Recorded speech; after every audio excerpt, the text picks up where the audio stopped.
Hi. So, I noticed that in Honkai Star Rail there are a lot of readables. And I know it can get a little bit overwhelming. So I thought, have you ever wondered to yourself, damn, I really want to check out all the lore in all the readables and really find out what's happening behind the scenes and stuff, but God, I really can't be bothered to read through all this text. This is what I'm here for. Welcome to I Read All the Readables in Honkai. So you don't have to. Our first step today is all the readables available in the Herta Space Station, as is found on the Honkai Star Rail fandom wiki so far. By Herta. Description: a poem written by researcher Rocky Martinez. Darkness is gathering in the distance, using cruel methods to dissect time. Petals inquiring for love bend their lips. Like the ticking chimes in an infinite time and space, we have no choice but to slide into the shivering calamities of the universe, as if sliding down a slope into dusk. And with that, the stars continue their enjoyment above. Their elegant smiles fill the way forward. Rocky Martinez. Asta's letters from home. Description: the letters Asta exchanged with her family. Somehow, these letters show vastly divergent narratives on the same matters. The family insignia with hot foil stamping on the letterhead looks exquisite, but the jagged creases betray its prior life in the trash can. The first letter. Asta. The health of your great-grandmother has deteriorated. Please come home as soon as possible. Uncle Balint. The second letter. Dear Asta. Balint assigned his men to guard the ward, and your cousins and I have tried for a few times, but his men still won't allow us to come close. I clashed with him during a video call a few days ago, and he insisted on not allowing us to video talk with the hospital. So, I'm not sure what the situation is with Great-Grandma. Your father is still on planet Larkmont and hasn't returned. And he hasn't responded to any of the messages I've sent him, so I'm not sure what's going on.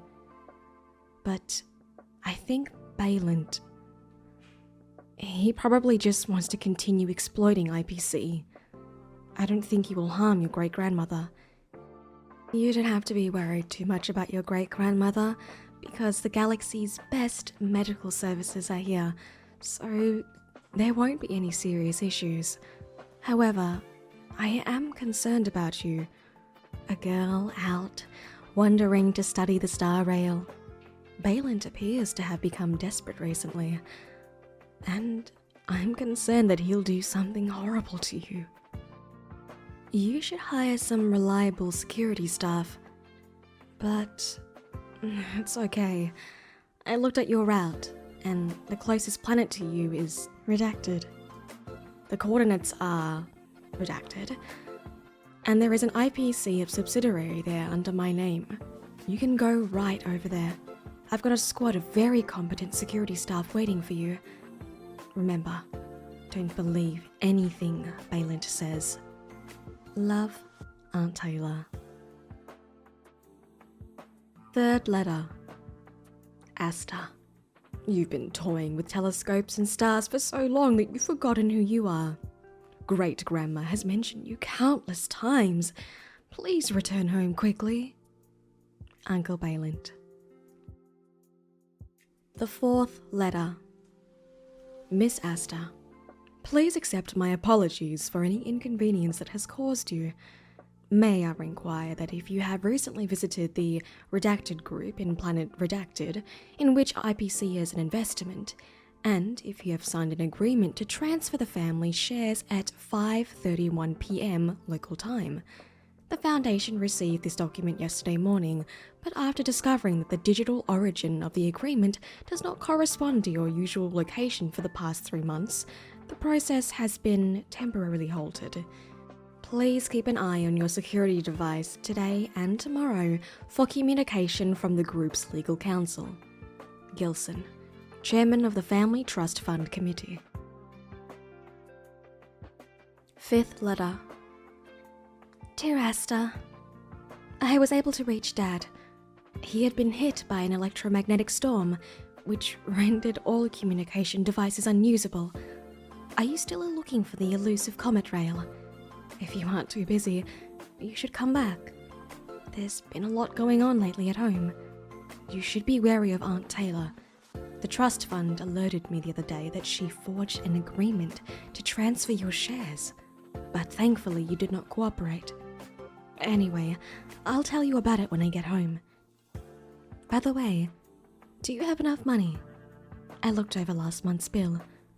How did you manage to spend such little money if you hired a scientific research fleet to accompany your new expedition?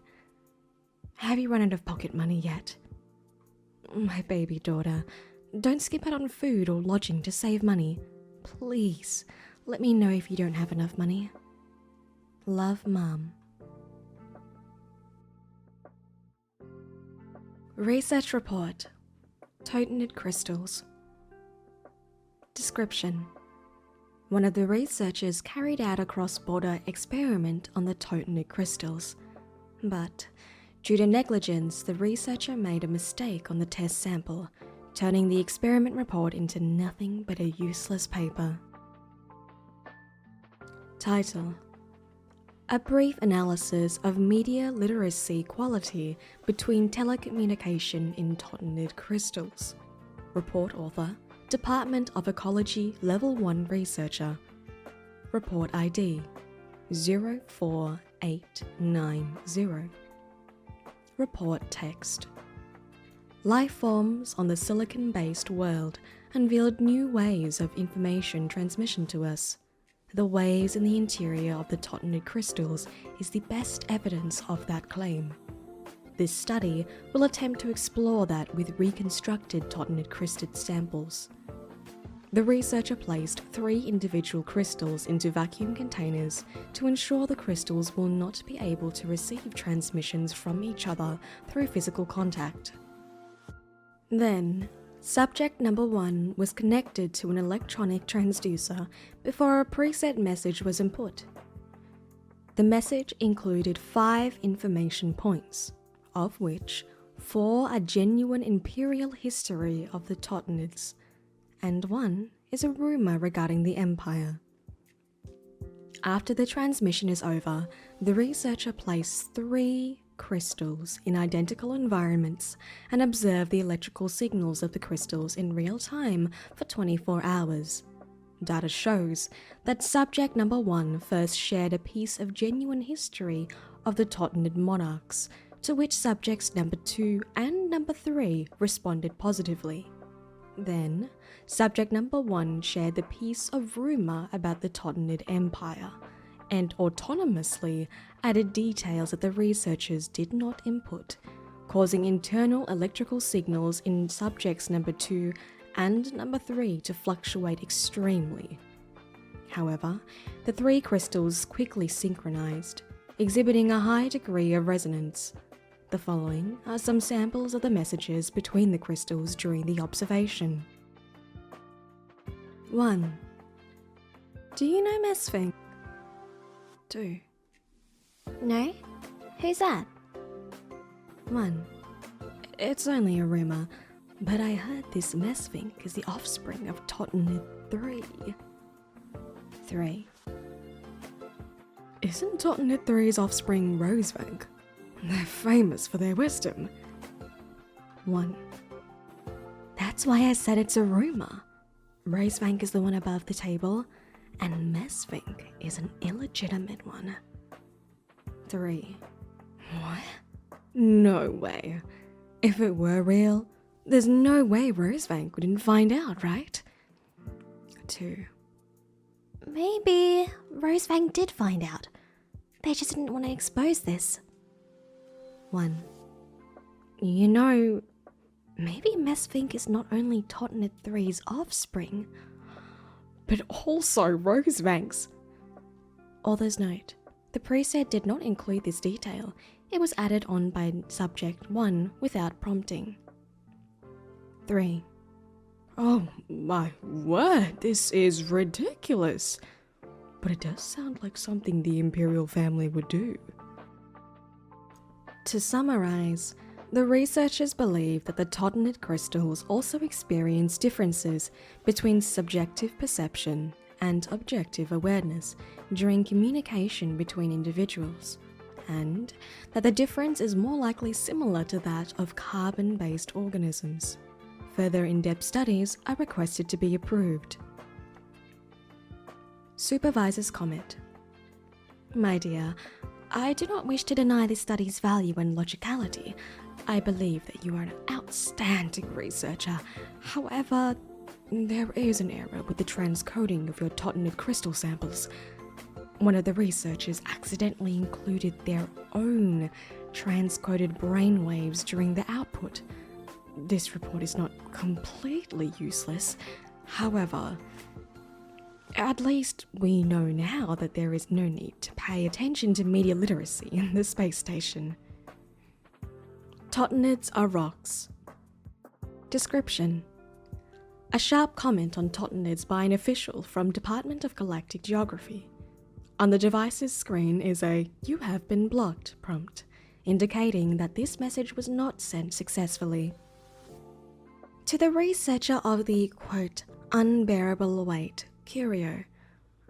I heard you are an expert on galactic biodiversity, so I would like to present you with a few questions I've been asking myself. I hope your answers will bring some enlightenment to my path.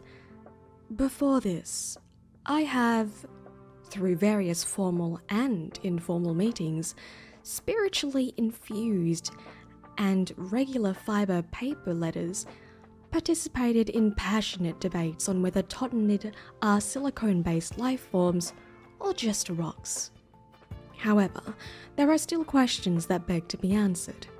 As we know, the discipline in which you operate has defined Tottonids as, quote, silicon-based life forms that communicate with internal electrical signals. However, they have already become extinct through the long amber eras, leaving behind only a crown encrusted with a thought, monotechnic of past monarchs. The Curio, quote, unbearable weight. Excuse my ignorance, but I have a few questions. 1. Since Tottonids allegedly communicate with electrical signals, no one in this galaxy would be able to decipher their thoughts, language, or history. So then, you can claim that said electrical signal exists, but I can also claim that said signal does not exist. How can we determine its falsifiability? 2. Since it is not falsifiable, maybe the racial history of the Tottonids was just a fabrication of the history fictionologists since the beginning. 3. In this space station, aside from specific individuals, most researchers don't usually step out of their comfort of their labs, and therefore there had been no one who travelled to planet Totton to verify and study this claim, simply obtaining a crystal crown and a grand history that is, again, unverifiable, had determined that the Tottonids were life forms with a long cultural history. Isn't this going against the criteria of research? In the interdisciplinary summit in the space station, the Department of Galactic Geography listed the mineral composition of the unbearable weight in a detailed report and defined it as a rare mineral cluster. However, the Department of Ecology named it a thought monotechnic construct of an extinct race and claimed the Curio as their own. This is, in my humble opinion, no different than that of a pirate. After much thought and many restless nights, I have decided that I could not bear the thought of your good name being sullied due to misguided Curio categorization. I also could not bear the thought of my discipline, the Department of Ecology, being stampeded under the strong-arming ways of a certain department. The reason for my composing of this letter and my blathering is merely so that I can convey 3 sentences, which are: Tottonids are fucking rocks. Tottonids are fucking rocks. Tottonids are fucking rocks. A straightforward Department of Galactic Geography researcher. Feedback form for the Space Station staff cafeteria. Description: a feedback form for the Space Station cafeteria in Herta Space Station. It contains comments and suggestions on the cafeteria's food, as well as feedback given by the cafeteria's intelligent robot. Herta Space Station staff cafeteria feedback form. Question: we have been served dried earthworm for a week straight. Can we switch it up a little? Answer: next week we will be serving them in the following flavors: tomato, courgette, grapefruit, etc.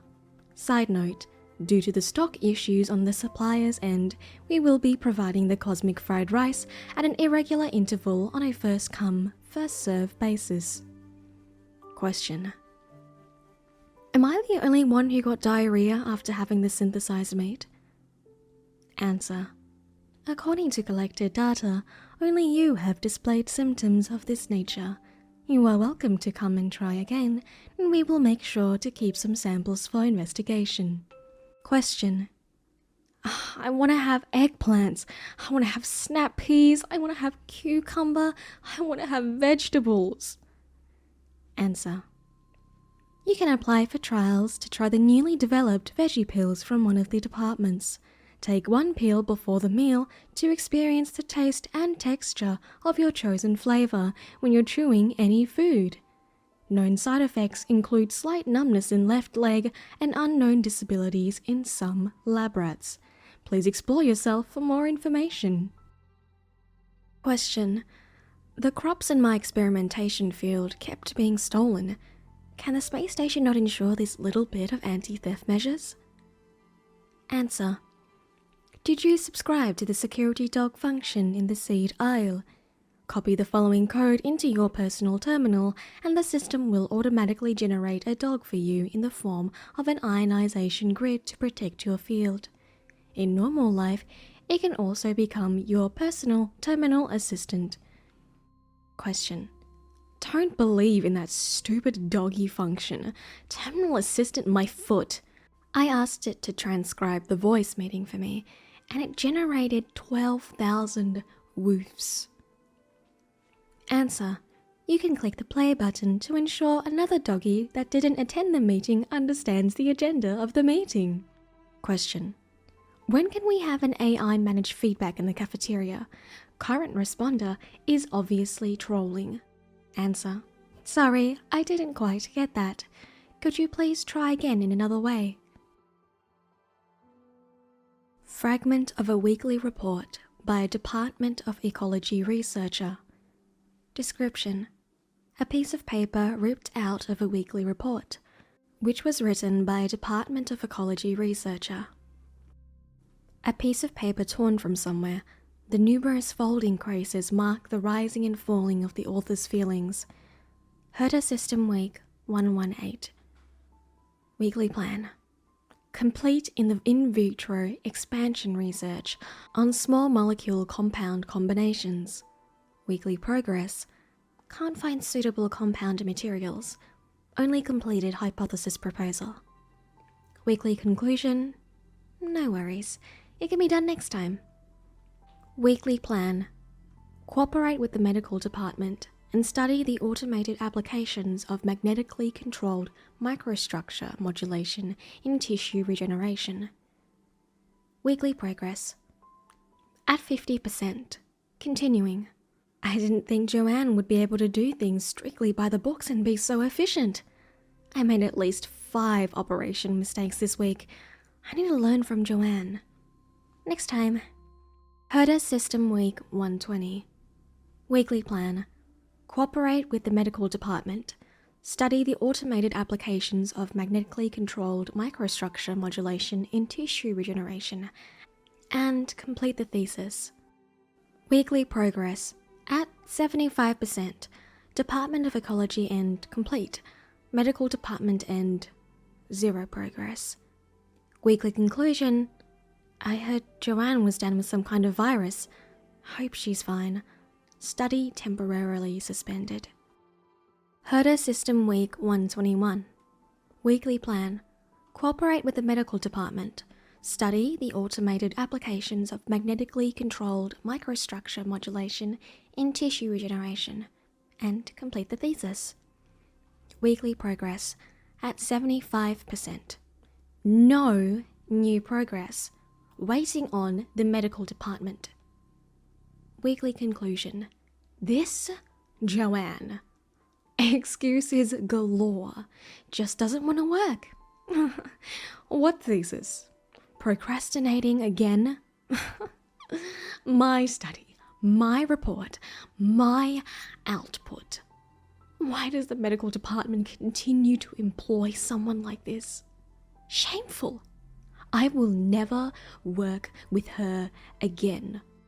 Herta System Week 122. Weekly plan. Complete the in vivo analysis of homing mechanism of alien cells. Weekly progress. The homing process of cells in the new microenvironment has been understood, and the underlying structure and principles of action need to be followed up. Weekly conclusion. This time is essentially my own effort. But I didn't think Joanne has this kind of connection to acquire alien usher cells.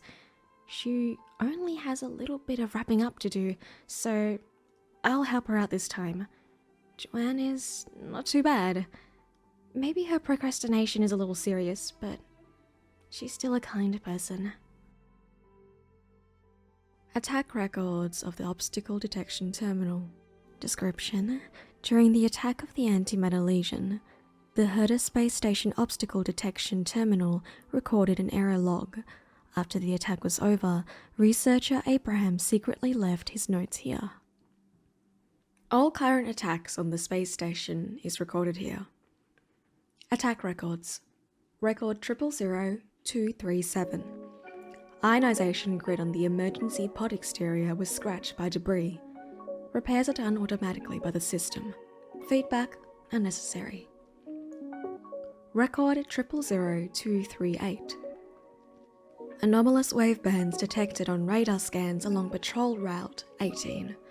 Subsistence zone. Handed over to Security Department. Record 000238. Feedback. Security Department confirmed that the wave band is normal and determined the irregularity is due to the Curio experimentation. Record 000241. Base zone. Security and protection balance chamber. Irregular ventilator operation with airflow speed reaching 140% of the preset value. Handed over to the Security Department. Record 000241. Feedback. Base zone. Security and protection balance chamber. Ventilator stability suboptimal. Paused operation. Abraham.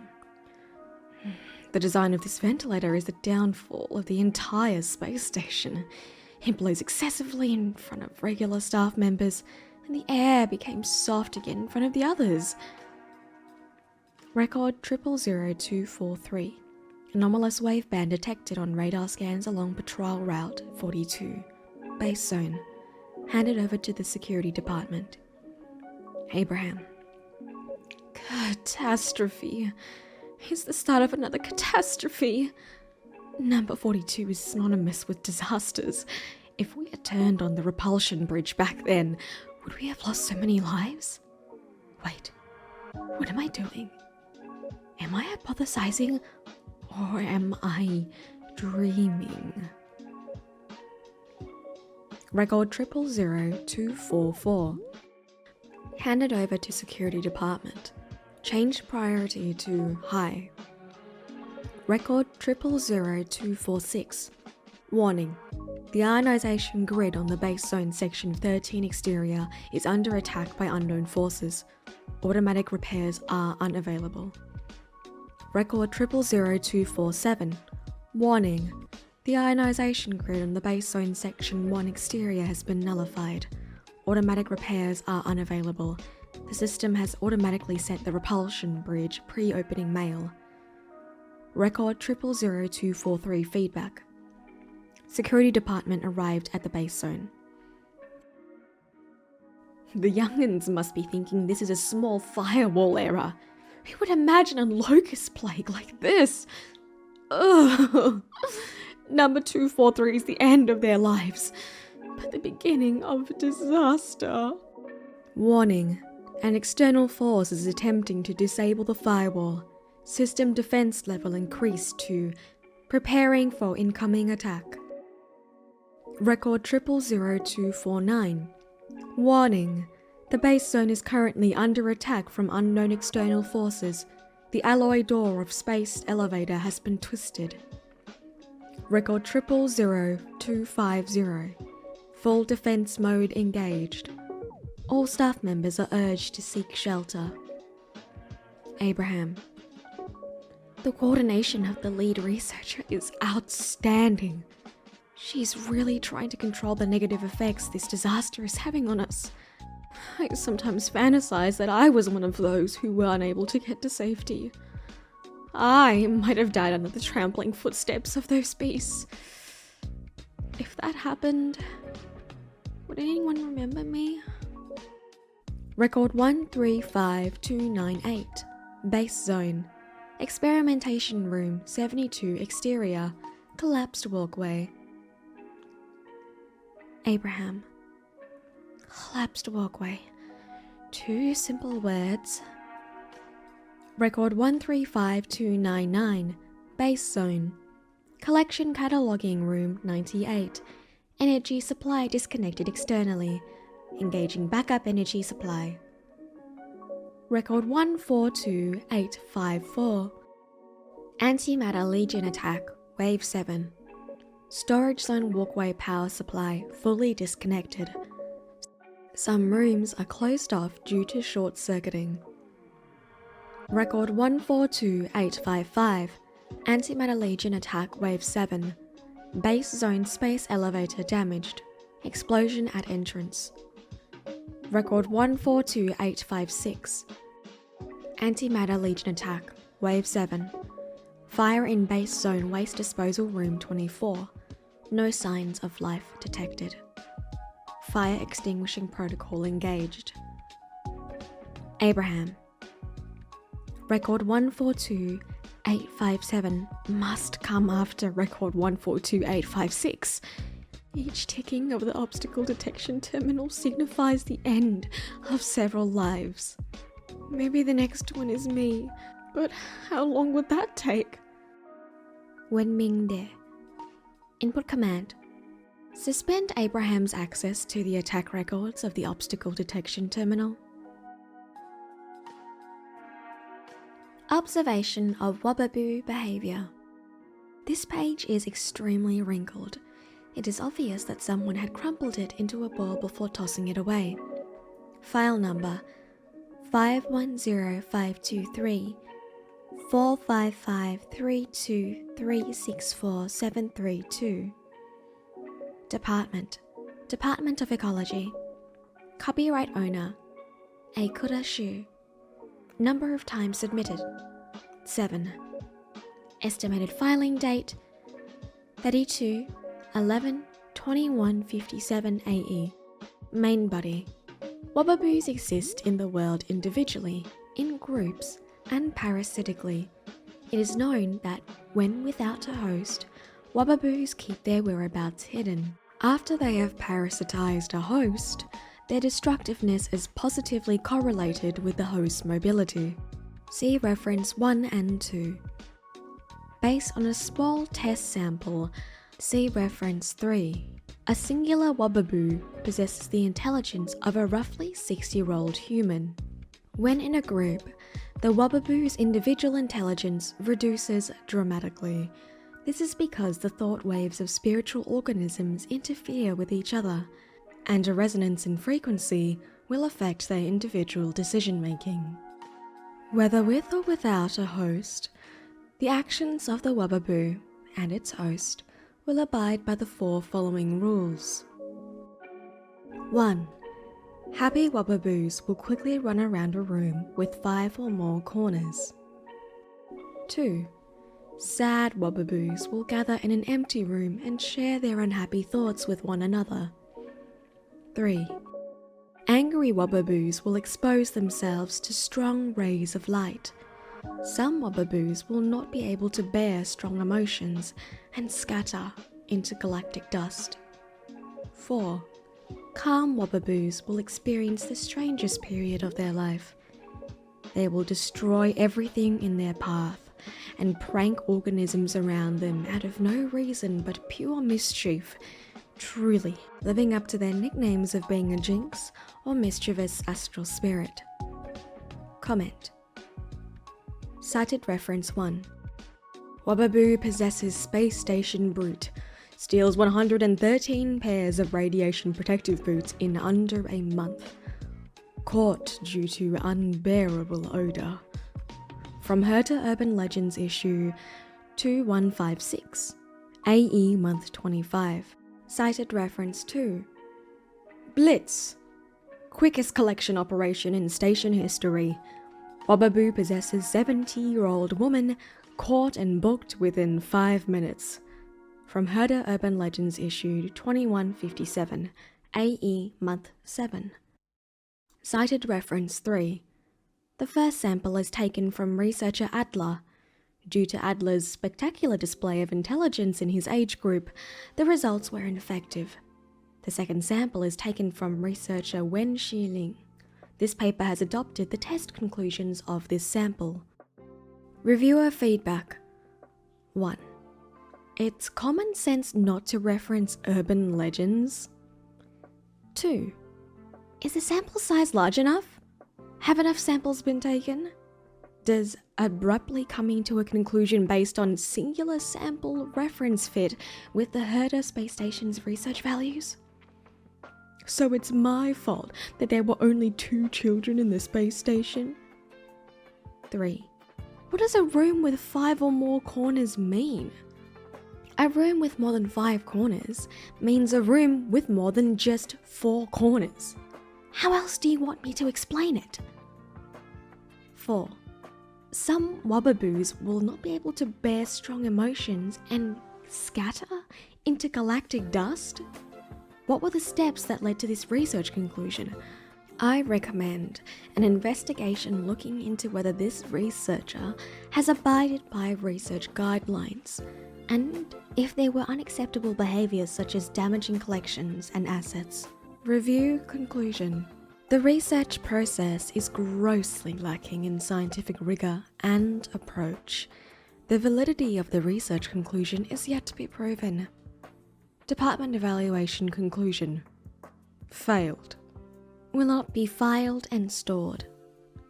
First evaluation reviewer. Capote Dow Lancy. To hell with you.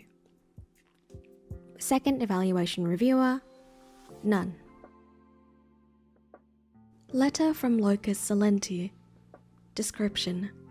A secret letter submitted by a self-proclaimed cryptologist from Locus Silenti. It seems to be talking about the conspirator of the Xenohydra.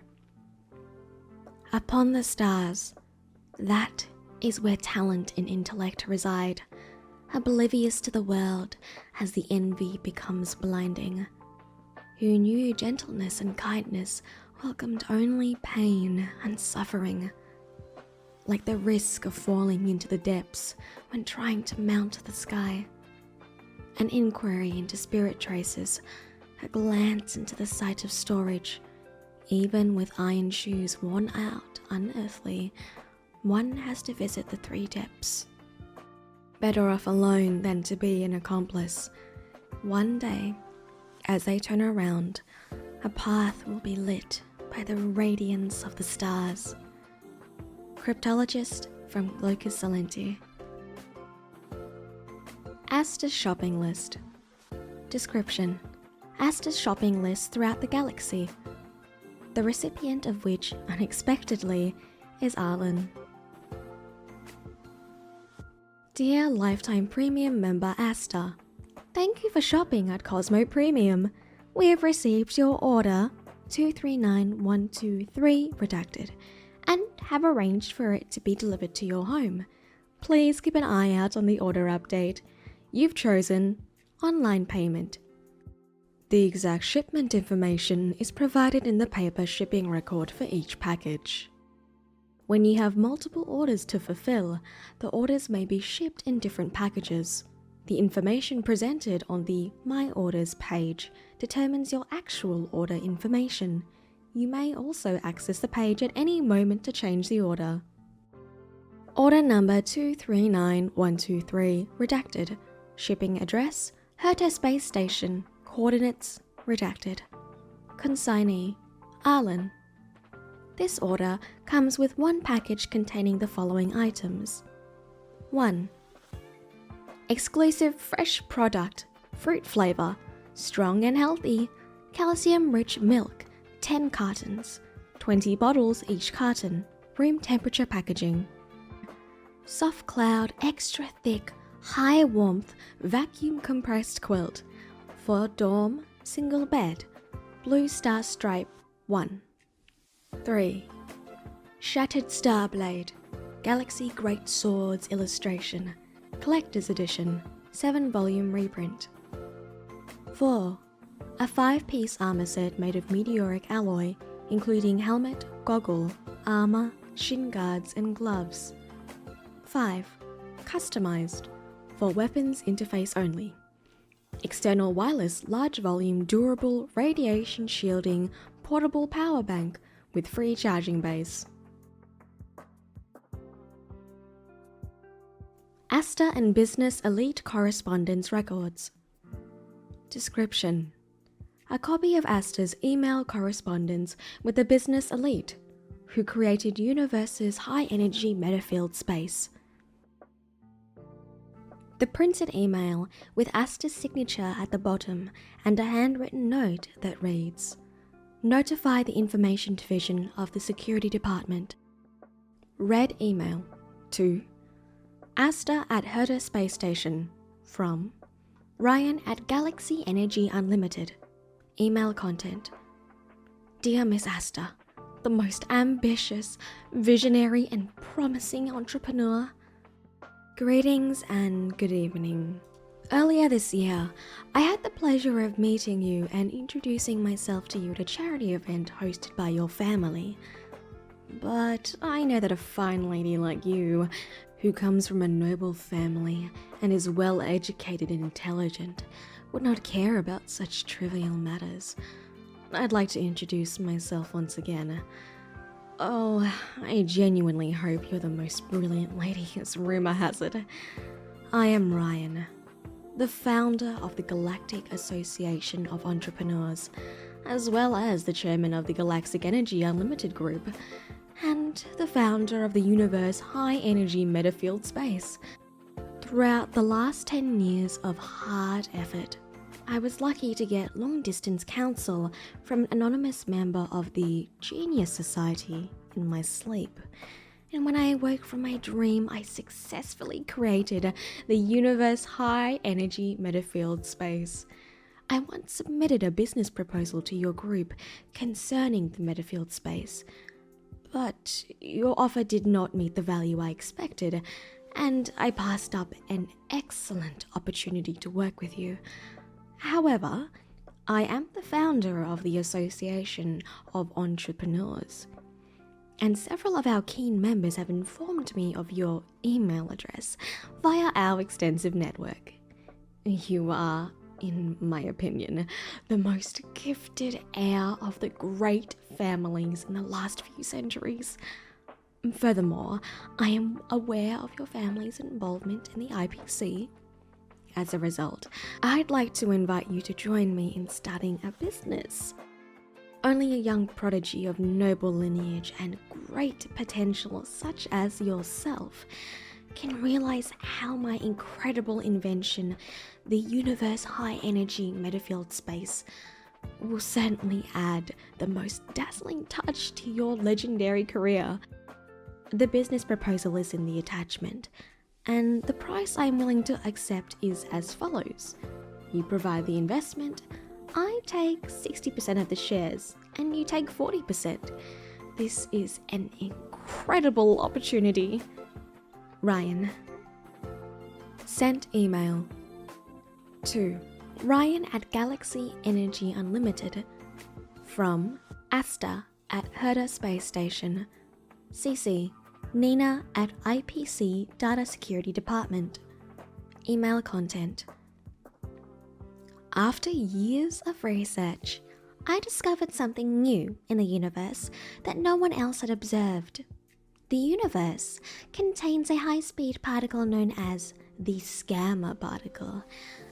Scammer particles rotate at high speeds around normal organisms, forming the foundation of the metafield elemental matter. Under constant external high-energy conceptual stimulation, the Scammer particles leap to the high-energy state and then return to the low-energy state after a brief period of time, accumulating credits from the outside world. However, there is another type of antiparticle among the stars, surrounded by a swarm of scammers. The anti-scammer particle will eventually explode and discharge its own energy, stripping the scammer particle of its positive valence form and causing it to disintegrate. This antiparticle was discovered by me. You're a moron for trying to scam me. Founder of the anti-scammer particle theory, Asta. Fragments of Herta Research Atlas, Volume 7. Traffic. Description. This codex records all the transportation type curios in the station. Item number: Transport 01483. Collection date 2154 AE. Purchase value 2,130,000 credits. Market value 1,843,200 credits. Handler Wen Huarien. Serial 1483 Galactic Emergency Rug. A beige and brown bohemian style rug. Places where woolen tassels should have been are now replaced by small golden stellars that oscillate up and down at the same angle both ways.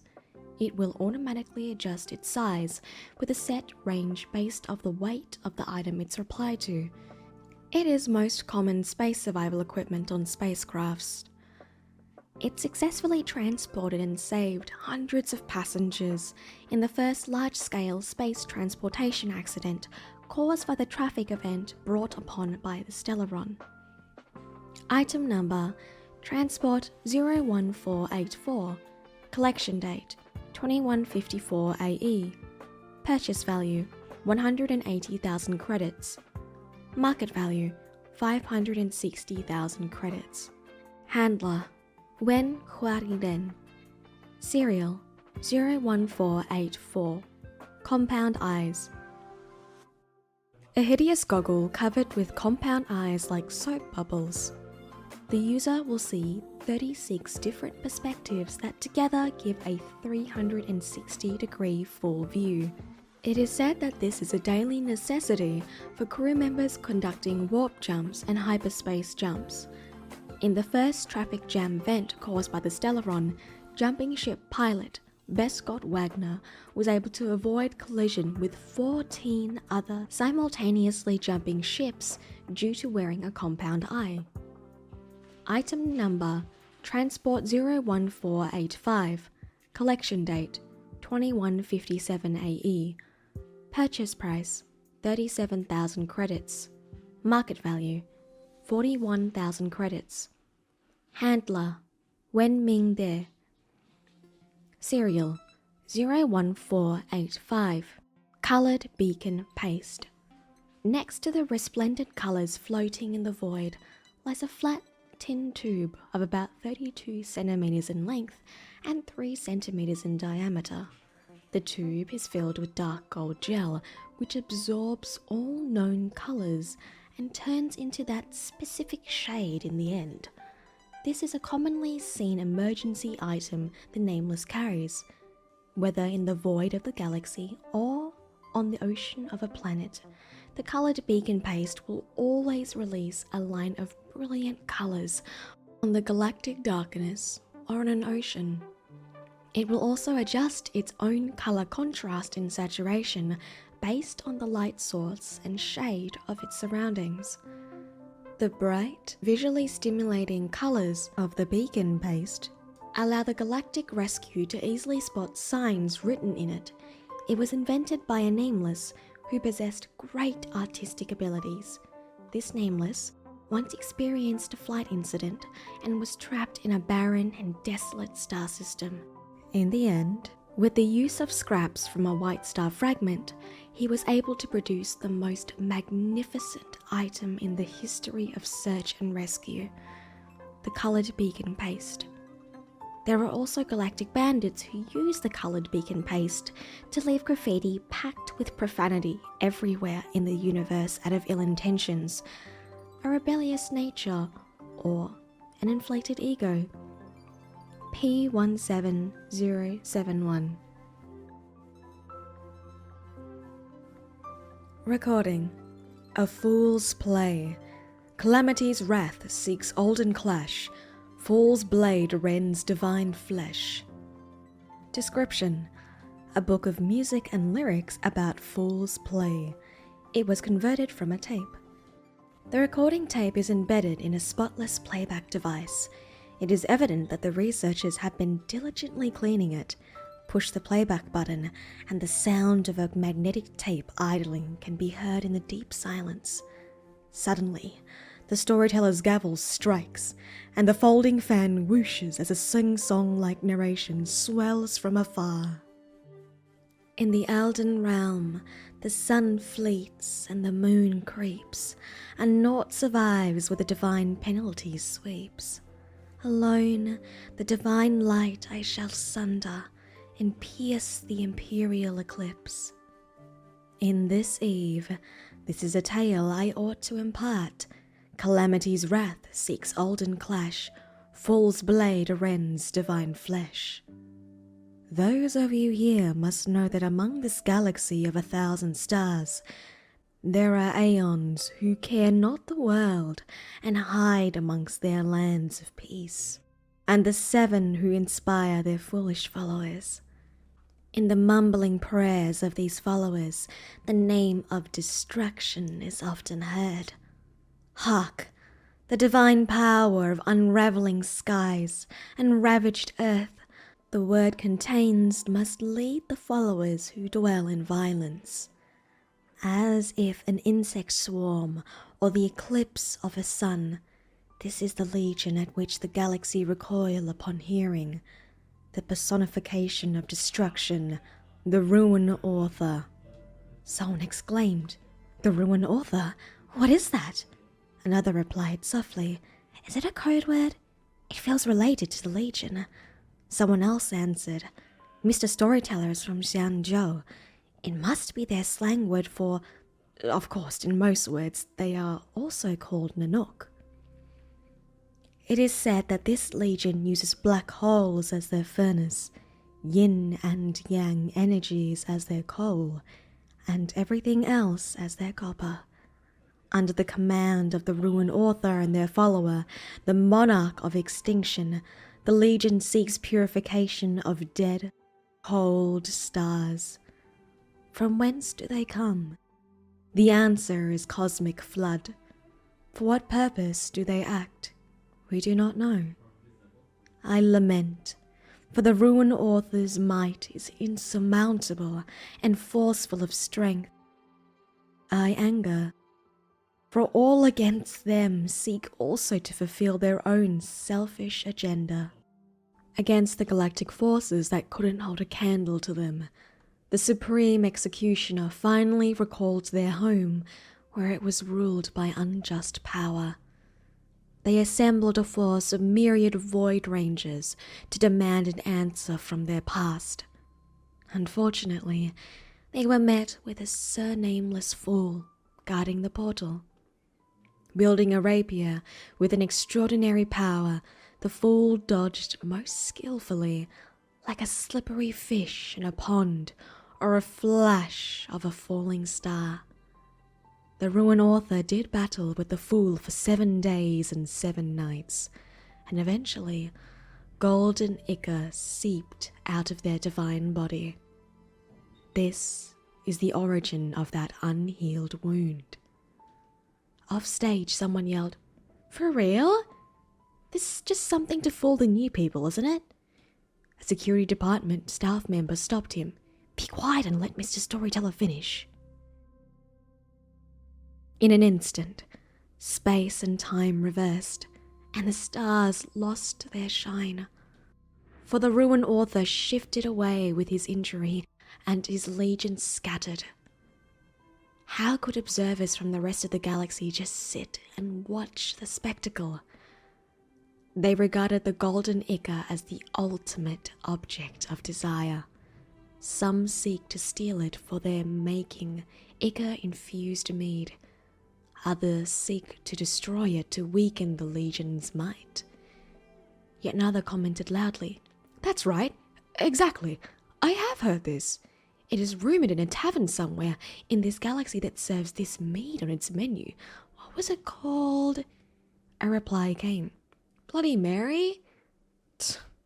That garnered a response. "Lame." That person replied again. "It's called the Ruination Filament." The response. "Whoa, that's cool." At one point, an uproar followed the incident. The ignorant left, snickering, and all returned to their busy lives. Among those who managed to share the golden ichor, one hailed from this space station, our very own Nightfarer. His return caused many staff members to congratulate and revere him, but after pleasantries were made, his character changed. A terrible trouble is brewing. And for the next part of the story, come back next time. A commotion broke out in the hall. "That's it? That's not enough! Not going to connect to the invasion of the Antimatter Legion, are you? The whole time? This is a modern fantasy? Shut up and pay Mrs. Storyteller. Come on, continue. Continue what exactly? This is total hogwash, with a strong opening and getting worse after each beat. I'm leaving." Species of the Galaxy. Tottonid. Description. A research file about the inorganic organism Tottonid. It is saved in the Department of Ecology. Galactic Species Serial Number. Inorganic Number 27. Species Name. Tottonid. Galactic Nicknames. Electric Giant. Glowing Star Polyhedron. Respiring Boulder. Category. Kingdom Inorganic Organism. Class Silica. Order Monotectoid. Family Petrogigas. Research Summary. The home world of the Tottonids is a planet plagued by catastrophic storms. It was said that tornadoes that pass through will destroy everything in its path, leaving only the strongest and most resilient lives. This species appears as a translucent crystal with an internal logic center called a thought monotechnic. 2 individuals of this species would communicate with each other by emitting electric signals through this organ. Their language, psyche, and history are unknown to the galaxy. In the era of the Mecha Wars, Tottonids were loyal sidekicks to the Mechas. After their defeat, the Tottonids were eradicated by organic creatures and became extinct. Tottonids turn into mineral ores after their passing, and their past disease develop into splashes of colour within their bodies. The Totton planet thus became a cavernous, rocky planet blighted by storms. When the fires of war cleared, only a royal crown, which embodied the history of its monarchy, was left behind in the silent winds. Related curio, unbearable weight. A curio kept within the confines of the space station, appearing as a crystal-encrusted crown. It is actually the imperial crown from the silicone-based life forms of the Totton planet, a living fossil of the monarchy's history. According to rumors, each deceased Tottonid emperor will have their logic center embedded in this crown, composed of the logic centers of the previous emperors. The Tottonids believe this crown brings the wisdom of generations to its rulers. It's also the reason why the rulers of the Tottonid have always been unusually large, heavy, and beautiful. In the past few Amber eras, there are scholars who believe that the crown actually stores racial memories and basic cells of the Tottonids. They also believe that exposing the crown to moonlight would allow them to touch the buried history of the race. With the kindling of life from that eon, this people of yesteryear can be given a rebirth. The Curlcademy Guidelines. Description: the guidelines for the Curlcademy on the space station contains very subjective views. Association name: Herta Curlcademy. Association guidelines: modern science progresses at a rapid pace, while humanity's self-determination approaches at a snail's pace. We have a duty as researchers to help others identify our department more easily, and so we have shed part of our personal flair, our outfits. We should strengthen our personalities in different ways. Rather than cliché clothes, we believe that our heads evolved to grow out of the tops of our torsos, not simply because they contain the brain. They must play a vital role, that of identification. Therefore, styling your own personal hairstyle is a key step in mastering your identity. This is the only way to bring a whiff of humanity beneath the stench of science aboard the space station. Association motto: sculpt daily, condition weekly, and strengthen monthly. Association goals: mainly aimed at the researchers and staff aboard the Herta Space Station. Sick: to nurture everyone's unique vibe, to rapidly respond to crises, to master meticulous perming technique, and to deliver a steady stream of fashionable hairstyles for the whole universe. Notification for physical examinations. Description: announcement of a staff medical examination posted on the medical cabin. Dear colleagues, thank you for your contributions toward the development of the space station. To ensure your health and well-being, the annual health check-in the space station has begun. The negative effects from the invasion of the Antimatter Legion are slowly dissipating. In order to better serve our colleagues on the space station at any given time, as well as to maintain everyone's mental health after the incident, the medical department has now launched a new medical examination service. Aside from the regular physical examination, we have also upgraded the facilities to provide better counselling and mental health care services. To the partial restoration of the space station facilities and the limited capacity of the medical cabin, please make an appointment before coming for a medical checkup so that we can allocate a reasonable time slot and provide a good medical environment for you and your colleagues. Appointment booking. 1. Booking through terminal. Please utilize the various terminals in the space station and log on to the Herta Space Station staff system to book your appointment at the medical cabin interface. 2. Booking in person. Available at all times. Please register for an appointment with the help of medical cabin staff members on duty at the desk. Tips. After the booking is confirmed, you'll receive a confirmation notification. Please remember to attend your session on time. If you need to cancel the booking, please log on to the Herta Space Station staff system at least 2 system hours before the session to do so, or cancel in person at the medical cabin. After cancelling the appointment, the next appointment can be made at any time. Search results. 1. Each physical examination report will be generated in electronic form within 36 system hours. The Herta Panopticon system will be sending out notifications around that time. Please remember to check your terminal devices after the checkup. 2. If you have any questions regarding your examination results or require a medical consultation, please bring your staff identification card for confirmation purposes when you come in for the consultation.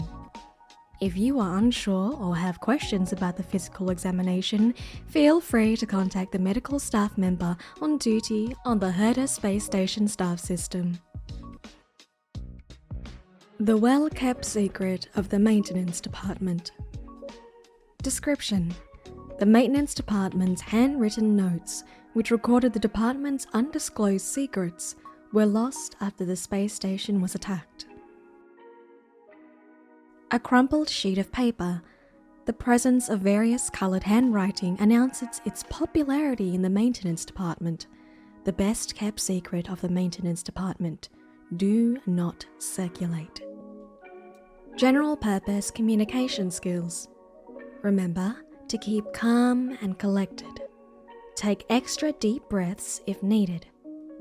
Thank you for waiting. Have you tried turning it off and on again? Frequently asked questions and most effective solutions. Motto: if something needs repairing, restart, reinstall, and upgrade. 1. Equipment not responding. A. Restart, then restart again. It will definitely respond. Grumpy handwriting. There's this guy from the Department of Galactic Geopolitics. I asked him to restart, and it worked for a couple of minutes. Then it broke again. So I took a look, and this fellow has a few hundred programs open at once. My stars. Fine handwriting. This solution is suitable for scenarios where the load is too high. 2. What do I do if restarting doesn't solve it? A. Unplug the power source, drain the remnant electrical charge, then restart. Grumpy handwriting. Keep an eye on those researchers when draining electrical charge. Some of them get handsy. Don't ask me how I found out. 3. Consistent black screen issue? A. Did they plug the device into the power source? If not, try charging the device, or change a new one. Fine handwriting. I was helping someone from Insight check their equipment yesterday, and they insisted the screen malfunctioned. It was later determined that the hardware was normal, and the only thing is they didn't plug into the power source. I hope everyone in this department would take this as a learning experience. Weak handwriting. To add on, after checking if it's plugged in, don't forget to also check if they switched it on. 4. What to do if my data is missing? A. There is an automatic backup copy at the terminal. Check the terminal before jumping to conclusions. Fine handwriting. Note: accessing data with high permission levels needs to be authorized by the lead researcher. Please apply for the authorization before accessing.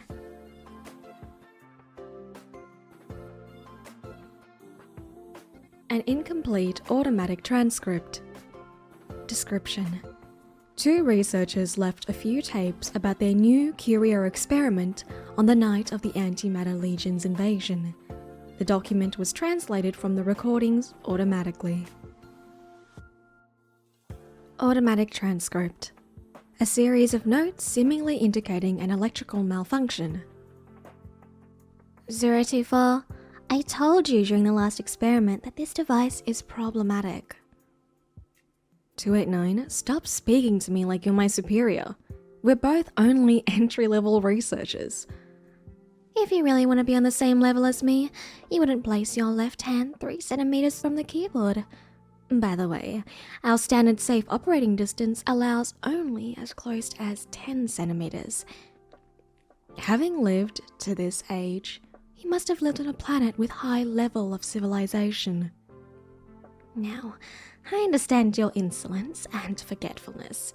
We have vastly different backgrounds after all. 289, pass me the tweezers.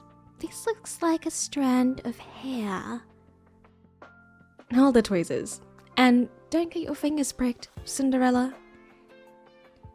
Our experiment this time should yield results. The strand of hair is a beautiful auburn.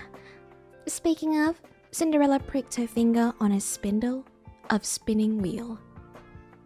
289's Fairy Tale 101 in session, starting with an orangutan with auburn hair.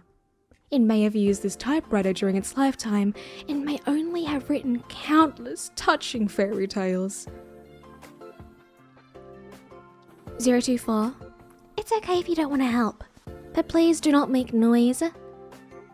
Noise? Oh, you mean you, speaking of lectures? 024. This is my last warning. Heed it, or I will file a report on how much noise you've been making today.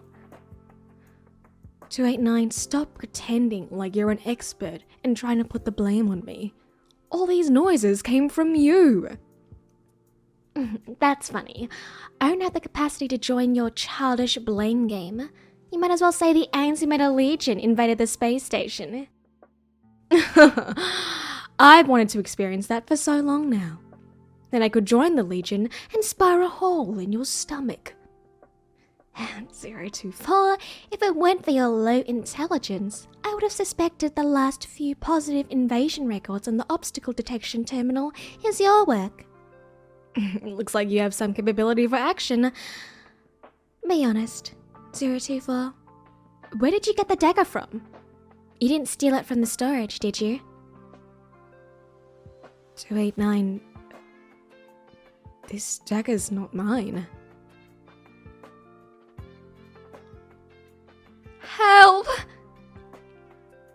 Smart classification on recording. Hashtag Antimatter Legion. Hashtag failed armed fight. Hashtag failed experiment. Hashtag low quality. Hashtag low quality reading. Herta Collection Room Code of Conduct. Description. Terms and conditions for using the collection room, although only Madame Herta can enter and use the collection room.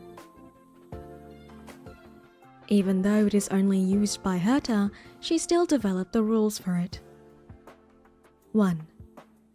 The collection room is an important space in which curios are kept. Without permission, persons unrelated to this collection room are not allowed to enter or use any items in the room. Of course, even with permission, Madame Herta also has the power to revoke the permission at any time. 2. Items in the collection room must be managed by special personnel. Items that can be loaned out for exhibition or research must be used under the supervision and guidance of the core staff at all times, and strictly abide by the operating rules. 3. The permit to exhibit any of the collection items will be evaluated by Madame Herta alone, and Madame Herta has the power to adjust the evaluation result at any time. 4. If the item in collection can bring about negative effects, its containment procedure must be strengthened. In the event it is without a safety procedure, the experiment may be terminated depending on severity. If the item in collection can bring about positive effects, its containment procedure must be strengthened even more to avoid the positive effects being leaked, benefiting those who do not deserve it. 5. When exiting the collection room, Madame Herta and other related security department personnel must be informed, and no hardware or software capable of monitoring or recording may be left in the room. 6. Madame Herta has the right to final interpretation of the aforementioned rules. Update notes for Master Capote's Live Wiki version 12.0. Description.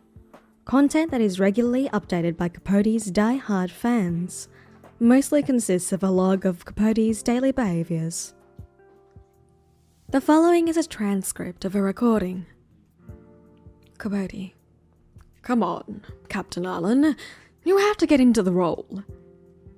Arlan. I'm sorry, Professor. I just can't think of you as an overbearing boss. Capote. Close your eyes and try to feel it. After all, this is your trial of the heart. Listen to my instructions and let's try again. Capote. Arlan, come to my office. Time waits for no one, and every minute of my time is precious. Arlan. Yes, sir. Okay, I'm coming over right away. Capote. Wrong! Big mistake! Captain Arlan, you can't just be so submissive. If you were tasked with something beyond your scope of work, would you also take off immediately like you just did? Arlan. Capote. Oh dear. If you want to learn how to handle an overbearing boss, it looks like your heart is going to have to put in some serious training. Space Station Introductory Guide. Description: an introductory guide for Space Station visitors. Older edition. Written by Madame Herta. Currently no longer distributed due to design issues. Welcome to Herta Space Station. If your pursuit for the limits of life had extended to the universe itself, or if you question whether the debate about universal truths had truly been settled, if you long to reproduce the initial state of the galaxy, or if you obsess over symbols and scrolls, once again, welcome to Herta Space Station. Knowledge and answers can be found here within countless unknowns and novelties, and you will wield the matic to unearth the answers that you seek. However, in order to immerse yourself in the exciting process, a simple foundational step must be taken: becoming a research staff. If you, who are currently reading this document, are only an astronomic hobbyist, we apologize, as your exploration of the cosmos had ended when you began your journey. Please cherish your tour at the reception hall. This may be the closest you will ever get to knowledge and intellect. New edition. Written by the lead researcher Asta, the edition currently in circulation on the space station. Welcome to Herta Space Station. The secrets of the universe are a topic to which many scholars have dedicated their entire lives.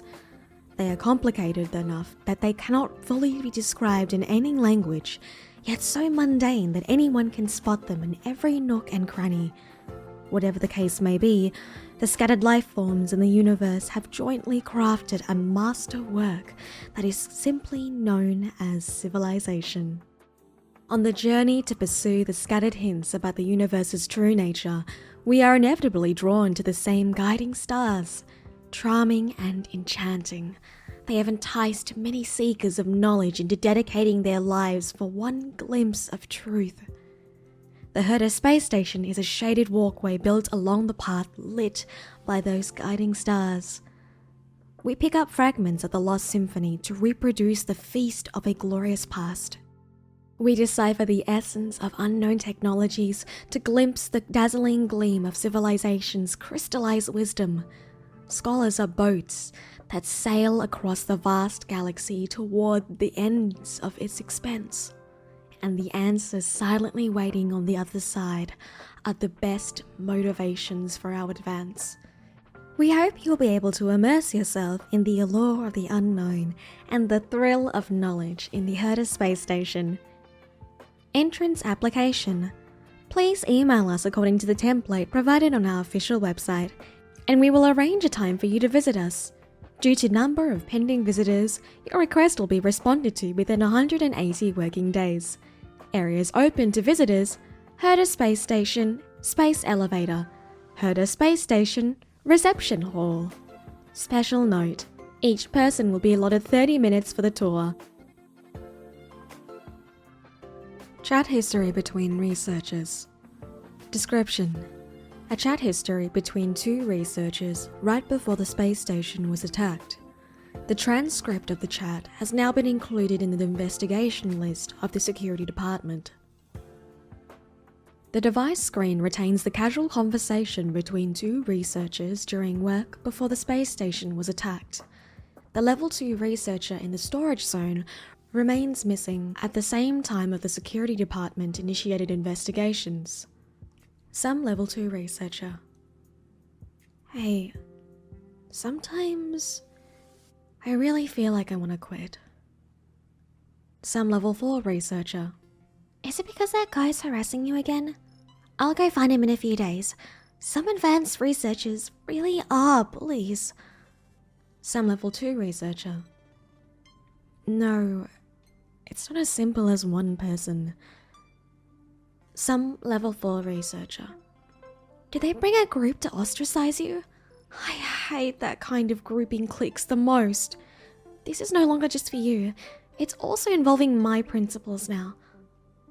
Some Level 2 researcher: no, it's not really like that, but I really ran out of ideas.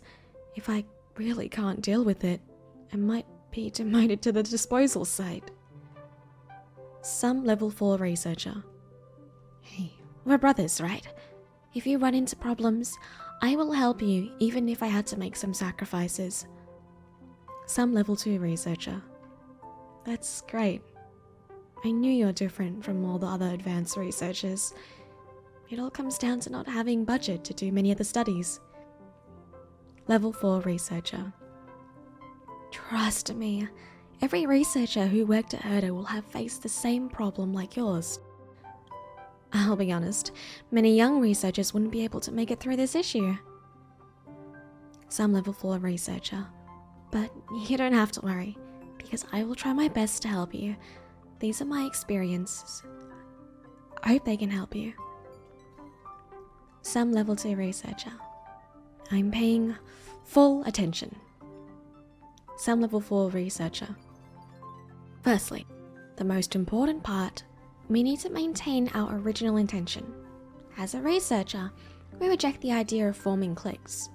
Those who seek fame and those who seek knowledge are different to the core. The core of what we do is to distinguish ourselves from external persuasions. Some Level 4 researcher: secondly, the funds. As the saying goes, good wine needs no bush. If you have the ability, you won't need to worry about the funds allocation. Let's look at the logic of allocating budget. The more results you contribute, the greater amount of funds you receive. So you just need to produce enough results to resolve this issue. Some Level 2 researcher: that's right. Some Level 4 researcher: finally, how to obtain results. Beginner researchers would inevitably take the path with more twists and turns. So the best way to avoid that is to join a project with an existing framework or two. I told you, I will help you to the best of my abilities. It just so happens that I have a major project that passed the review board. Some Level 4 researcher: if it succeeds, funds would be the least of your problems. However, there's another group of fame seekers who are trying to rob me of the core research title. I don't care about the title, naturally, but I didn't expect the results of the selection would have an impact on the progress of the project.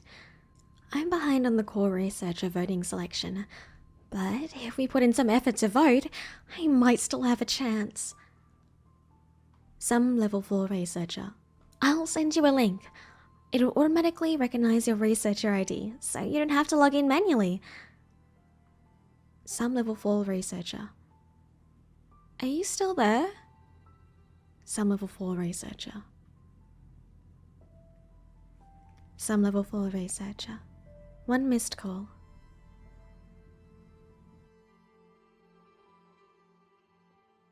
Galaxy Public Service Award. Description: an honorary reward given out by the Herta Department of Galactic Geopolitics in recognition of companions of partial justice. Galaxy Public Service Award. Mr. Ms. Trailblazer. When gamma rays and neutrino bursts are blocked outside of the spiral arms of the galaxy, when yet another scheme devised by a Lord Ravager is thwarted by the resourceful Rangers, that is when the whistling of justice soars over the star wall of preservation, and the people of the 7 Aeons rejoice. In this amber era, when unprecedented changes took place, the Herta Department of Galactic Geopolitics still managed to capture tidbits of information from light years away, all because of your honourable deed which left a mark on the ever-fleeting energy flow of the universe. As scarce as it may be, justice like this is commendable in its own right. It may not crush the vile foe once and for all, nor can it restore the rights the victims has lost, but it will, like the butterfly that caused a storm, repel all evil and pull good people together, living a remarkable chapter of justice in the history of the universe. For this purpose, a little bird travels through the glittering stars to name you Lord of Peacekeeping. Your title is hereby certified. May your voice be heard across the galaxies thereon. Herta Department of Galactic Geopolitics, 2157 AE, signed by researcher Elizabeth Watson. Species of the Galaxy. Wubbaboo. Description. On the surface, this book is no different from any other, but upon closer examination, you will find that it is surrounded by a layer of stellar light, as if imbued with a hidden spell. On the surface, this book is no different from any other, but upon closer examination, you will find that it is surrounded by a layer of stellar light, as if imbued with a hidden spell. The encyclopedic information on Wubbaboo is recorded on the open page of the book. You can turn the page with your hand, but the content will always remain the same. It's almost like flipping through a book of sifting sand. It seems that you need some sort of authorization to view the other contents. Some sort of key. Galactic Species Serial Number. Spiritual. Number 415. Species Name. Wubbaboo. Galaxy Nickname. Wubba. Jinx. Mischievous Astral Spirit. Category. Kingdom Spiritual Organism. Class Astral Spirit. Order Shapeless. Family Spirit Essence. Species Heliobus. Research Summary. Spiritual organisms represented by astral spirits can be traced back to the recorded beginnings of the Amber Era. The Leviathan's conception theory believes that some elder Leviathans were run aground after the Dusk Wars. During their lengthy slumber, their decomposed cells became the seedbed for organic organisms, and their dissipating life forms became wandering astral spirits. However, more and more scholars have begun to publicly denounce the Leviathan's conception theory in recent years. Other nascent theories are not included here. In the beginning, the astral spirits did not possess individual wills, and all they did was float and wander aimlessly in the galaxy. During the Trailblaze, as the Nameless travelled between the galaxy, the astral spirits became allured by the humans' freedom of travel. The mortal beings possessing the strong emotions of love and lust made a strong impact on the barren core of the astral spirits. Humans have become the most desirable host for astral spirits. The astral spirits would follow the scent of emotions and find their prey, possess their body, and turn the host into a mindless walking corpse. Hosts that aren't able to fuse with the astral spirits will die on spot. A verified case of a nameless named Erwin Hessler became possessed by an astral spirit and managed to form a symbiotic relationship with it. Those possessed by astral spirits and ended in tragedy are lost as time goes on. Afterward, these types of spiritual organisms hid and blended into human society. Their exceptional abilities to sense emotion and control people's hearts and minds are feared by many. Wubbaboos have inherited the abilities of their astral spirit ancestors, but are not as deadly. On their own, Wubbaboos enjoy scaring people and appear as ghostly, semi-transparent shifting forms. After attaching itself to a host, the personality of the host will change dramatically, and their behaviour completely altered. After committing a series of pranks, the host will regain consciousness. If the brutal acts of astral spirits are for the purpose of possession and evolution, then Wubbaboos roaming would purely be for fun. That's right, they go around being mischievous for no specific reason and would leave after they get bored. The ruckus would end and the host would return to normal, but the damages caused along the way cannot be salvaged. According to the space station's Adler's tier system, Wubbaboos fall under the medium containment level. Although it does not pose a deadly threat, it does have the potential to cause a lot of trouble and should be kept from breaking loose. Shin 41. Homeward Cloud Messaging. Description: the Homeward Cloud messaging system transmits echoes from other planets across the galaxy, thereby carrying messages from the researchers' homeland and family to the space station. These are screened by the Department of Galactic Geopolitics and distributed to the corresponding researchers on the station. Male origin: Planet Shin 41. Male type: family greetings. Examination result: passed. No mimetic virus present. Examiner: Elizabeth Watson. Send to Department of Ecology. Entry researcher: Eikura, Shuu. Seal: Dear Shuu, your dad and I are very happy to have received your third letter. It made him so happy that he lit a harmonious joy that he has saved for many years to celebrate. I couldn't stop him. You know what I'm talking about. Ever since the Slinkens announced the ban on spices, all related products have been removed from our daily lives. Your dad is risking being arrested and physical punishment to celebrate. He even showed the entire town your letter. Please understand that he's not trying to breach our family's privacy. It's just that he's genuinely proud of having you as his son. That night, everyone bunched together to read your letter. The curio in the space station that you mentioned is something unheard of there, and the descriptions of the researchers you work with, well, to people like us, who have spent their entire lives on Shin 41, they sound like geniuses compared to even the Slinkens. However, according to what you said in your letter, the Slinkens aren't the embodiment of truth, nor the dominion of the universe. Then does that mean that they aren't able to bring our civilian to its apex? Are there really more majestic beings than the Slinkens? To be honest, this is all a little too much for me.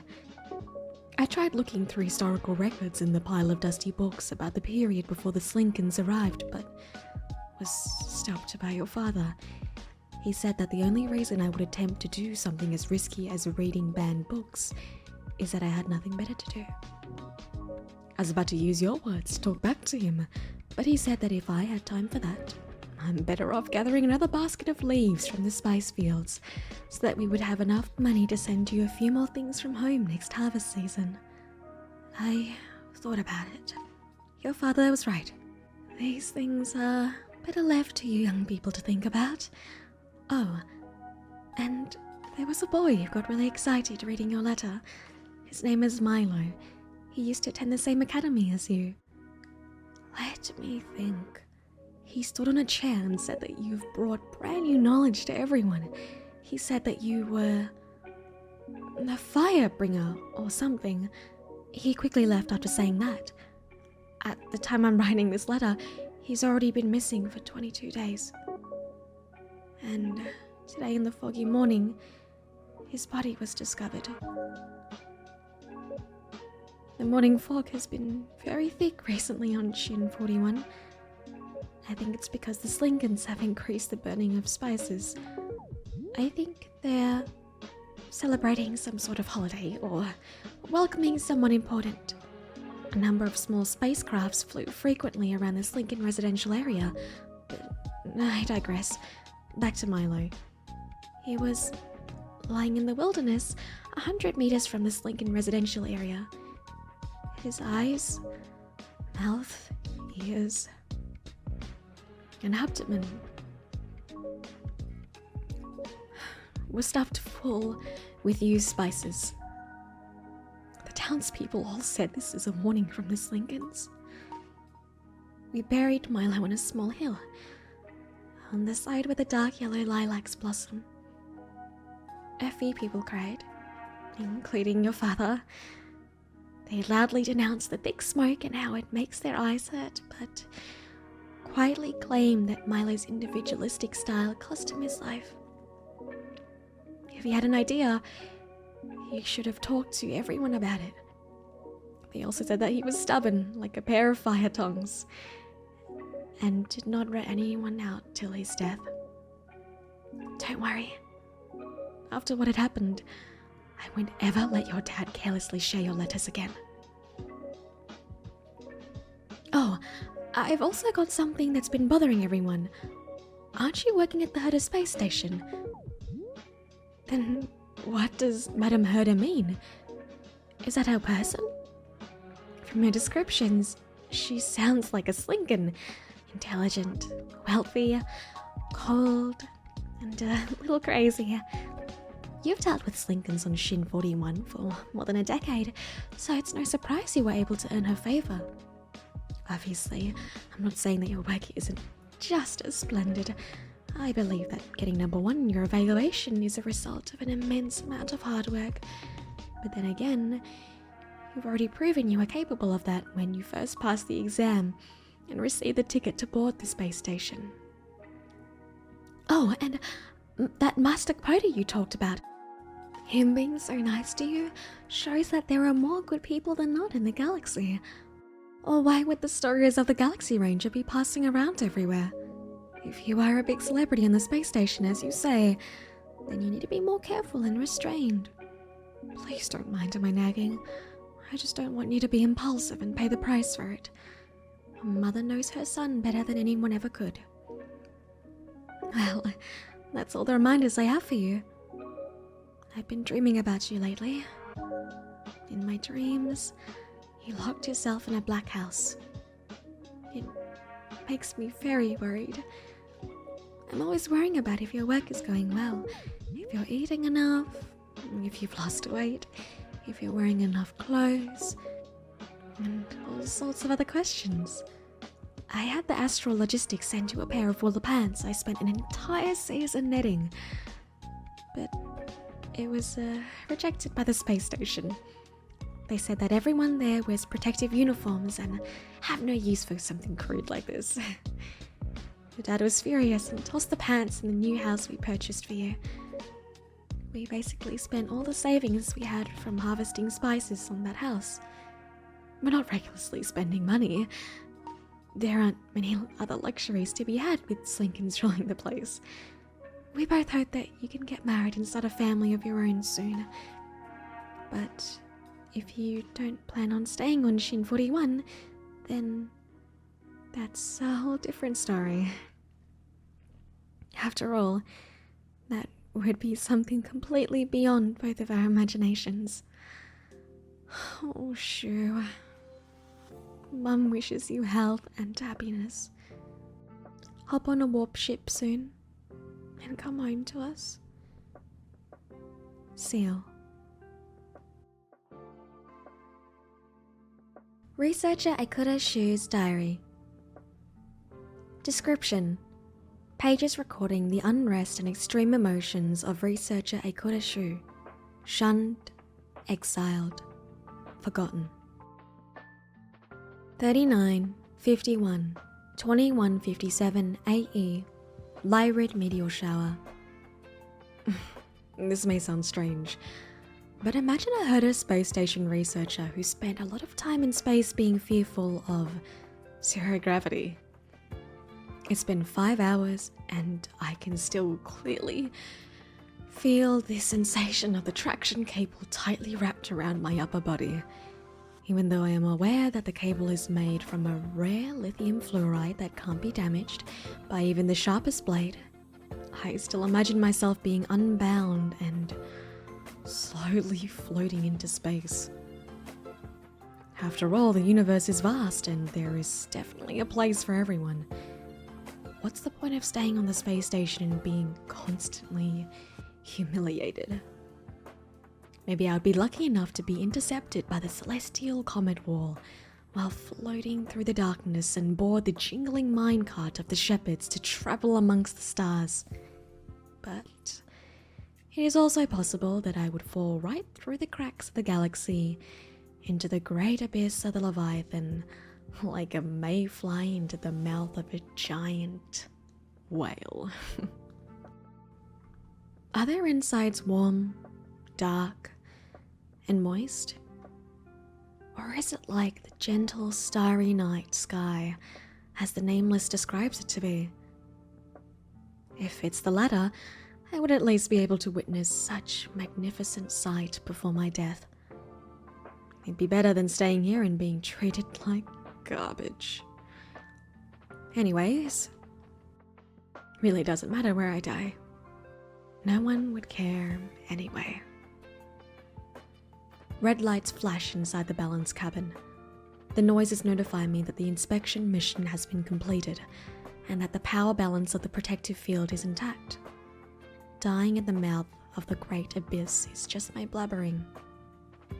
Right now, I need to lean on the control station and make some formal recordings. I'm sure the terrible handwriting wouldn't be an issue. Perhaps I shouldn't waste the first-hand information and try to complete the anti-gravity protective field research report as soon as I can make up for the undesired results of the previous research and regain some of my self-evaluation points. Or maybe I should go and find Wen Tian Wing in the repair room for a beverage to relax my nerves. I can then be honest with myself and admit my distaste for writing research reports. Through the porthole, I can see the faint blue-violet lights of the anti-gravity protective field dispersed across the universe. It has been around for a total of 8 amber eras. It is hard to imagine anyone other than the IPC being able to put together something with the ability to withstand such a long period of time. Was its original conception praise for Madame Herta, or was it a prophecy against unknown danger? Or was it both? It didn't matter, because soon the monsters will be arriving, and they will throw themselves at the space station more frequently than they have in the past. The mutations they will send will also be more horrifying. They've been kept in the research cabin for the past era, and living as phantoms in the rumors that spread across the space station. But now, being in the front lines, it is very likely I will encounter them eventually. This isn't exactly bad news. In fact, it makes me excited. Information regarding the Legion has always been monopolized by the elite researchers. It would be much more interesting to observe the space station's most prominent enemy up close than inspecting and repairing ionization balance and researching for ways to upgrade the defenses. Why would upgrading defenses be something a researcher like me should be worrying about? Does the IPC only make the defenses and offer no after-sales services? Leaving the task of ultimate survival to the researcher with the lowest evaluation score in an era doesn't make sense at all. I suspect that this is just a trap, and that there is a subtext to it. Once a researcher fails, he should go and do some physical labor to prove what values they have remaining. Although, I have no interest in this topic. I have to produce a decent research report, or I'll have to continue my stare down with it in the next era. It's a spectacular form of cyclical punishment. I actually don't really understand why everything has a score. Obviously, someone's gonna say, only a bottom feeder and failure like me would question the logical nature of a point system. All the researchers line up to enter the scoring room on the same day of every amber era, allowing the space station to inspect us in the name of the erudition. Like pigs for the slaughter on an assembly line, we are branded with elite, average, or inferior scores for the purpose of receiving a higher score. Topics that are less popular, more esoteric, or have a longer reporting period are deserted by the researchers, while the number of research topics that are for flattery and show increase by the day. I understood something when I look at the researchers pursuing that artificial score. We are not being blessed by the erudition, but exploited by it. It can easily control this crowd of intelligent minds, placing their unrestrained ingenuity in one specific location, thus annihilating all possibilities for them to think freely. I can't help but think about the situation on my home planet, the one marked Shin 41 on the Hosea star map. Back then, I was such a genius and with so much energy. When I first showed the potential to take the test, my childhood companions were no different from the shallow researchers at the space station. They had surrounded and cheered for me. Just like how the researchers are now celebrating the heroes researching the Legion. They had prayed that I would one day take them away from Shin 41. That one day, I would show the residents of Shin 41 what life is like in galactic regions outside of the colonized area. They've once dreamed of a different life. One that doesn't include wasting their entire lives, harvesting hallucinogenic spices to sustain the Slinken species' supposed dreams of immortality. I too only found out after arriving at the space station that the Slinkens aren't the rulers of the galaxy. On the contrary, compared to the supreme existences in this galaxy, the Slinkens are really not that different from the residents of Shin 41. If the residents of Shin 41 were brave enough, they should revolt at all costs against the weak social control the Slinkens have over them. But they can't, because they lack both knowledge and courage. Although I have overcome my lack of knowledge regarding these oppressive situations, the cowardice bred from the impoverished soil on X-41 has been etched deep into my bones. That is why I remained silent when I received my single-digit score due to those unpredictable spiritual organisms. I received the gaze of the Skynet in the scoring room to just as I had bathed under the acid rain of my home planet. I was burning up. I was humiliated. I was full of hatred. And I was silent. However, it's proven that even the feeling of awkwardness is excess. There is only one benefit in splitting people into different grades outside of the space station: the convenience of feeling superior over others. It is worse here, however. The researchers have no need for something like a sense of superiority. All their hard work is for the purpose of gaining Madame Herta's attention and acknowledgement. They walk past me as if I'm just a harmless ghost. That's right. There have always been harmless ghosts wandering around aimlessly in silence here. It's just that by the time I became able and willing to notice them, I too have become one of them. I still haven't found the courage to tell my real situation to my family in my distant homeland. I don't want them to know that the genius of Shin 41, whom they had such high hopes for, is nothing but an inferior grade pig in the space station they gaze upon day and night. Eikura Shuu.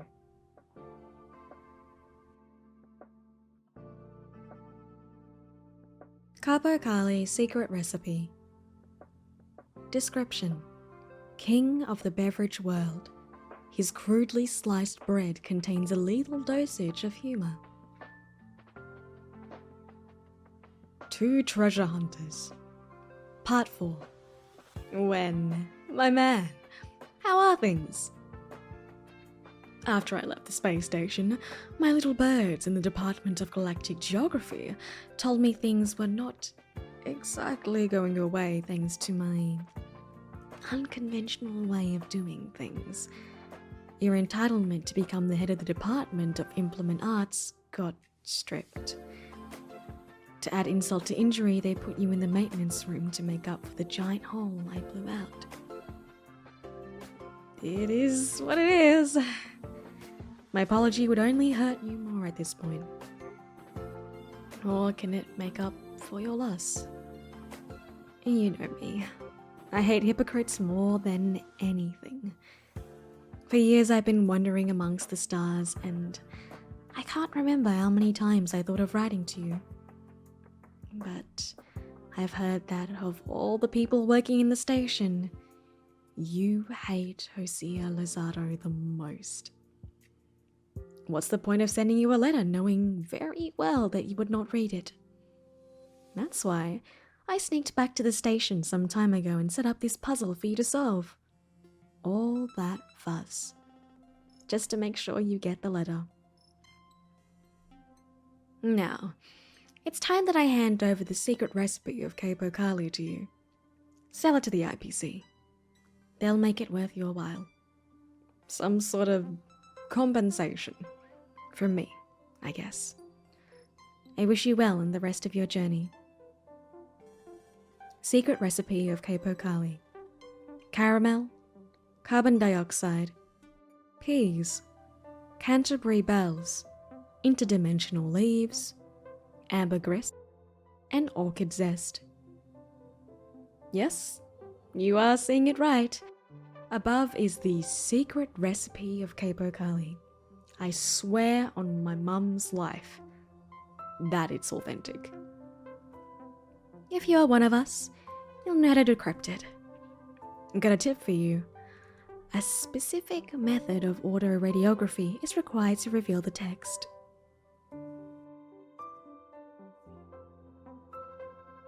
Herta Asset Damage Evaluation List. Description: Asset Damage Evaluation List drafted by the Herta Department of Implement Arts. It has records of thousands of cargo damages totaling a ridiculous sum to be paid by the IPC alone. Number 3471. Reject Silence. Asset Category: Curio Collection. Item Description: A tiny orchestra set that automatically plays some not too bad exotic music when the ambient noise is at 0 decibels. If the surrounding is louder than 0 decibels, the set will remain silent. Level of damage: 80%. Damage details: functions the exact opposite way it claims to be. The noisier the surrounding, the louder it becomes. Estimated IPC settlement: 118,000 credits. Number 3472. Dark Matches. Asset Category: Curio Collection. Item Description: There's nothing special about these matches designed to be used in dim environments. If you stare at them long enough, you may even find them pitiable. When placed in bright areas, transparent and odorless aerosols in dark green can be spotted floating near their heads, which are safe to be touched by hand. Igniting the matches will drive away light and usher in darkness. Level of damage: 100%. Damage details: unexpectedly, monsters from the Legion found them particularly interesting and stole them all. Estimated IPC settlement: 32,000 credits. Number 3473. Interdimensional Bed. Asset category, immovables. Item description. Situated in the Herta Department of Implement Arts, this bed lies in the middle of scented lime green vines. Those sleeping in its fragrance will, in their dreams, cross the boundary between dimensions and travel among the stars. Level of damage, 10%. Damage details. A number of vines were burnt down. Please replace them by collecting new ones and deliver through Inter-Astral shipment. Estimated IPC settlement, 97,000 credits. Number 3474. Railway platform. Asset category, immovables. Item description. Platform used to host guests of the space station and park spacecrafts. Level of damage, 50%. Damage details. Truss structure deformation. Need concrete. Estimated IPC settlement, 5,777,000 credits. Number 3475. Astral Express. Asset category, spacecraft. Item description. Spacecraft parked at the space station platform. Should the craft be damaged, Herta Space Station bears minimum liability. Level of damage, 20%. Damage details. Multiple scratches on coaches, damaged paintwork, high energy cost against mileage, odor from monsters, delayed schedule, opportunity cost, extraordinary wear and tear, psychological damage. Estimated IPC settlement, 990,000 credits. Number 3476.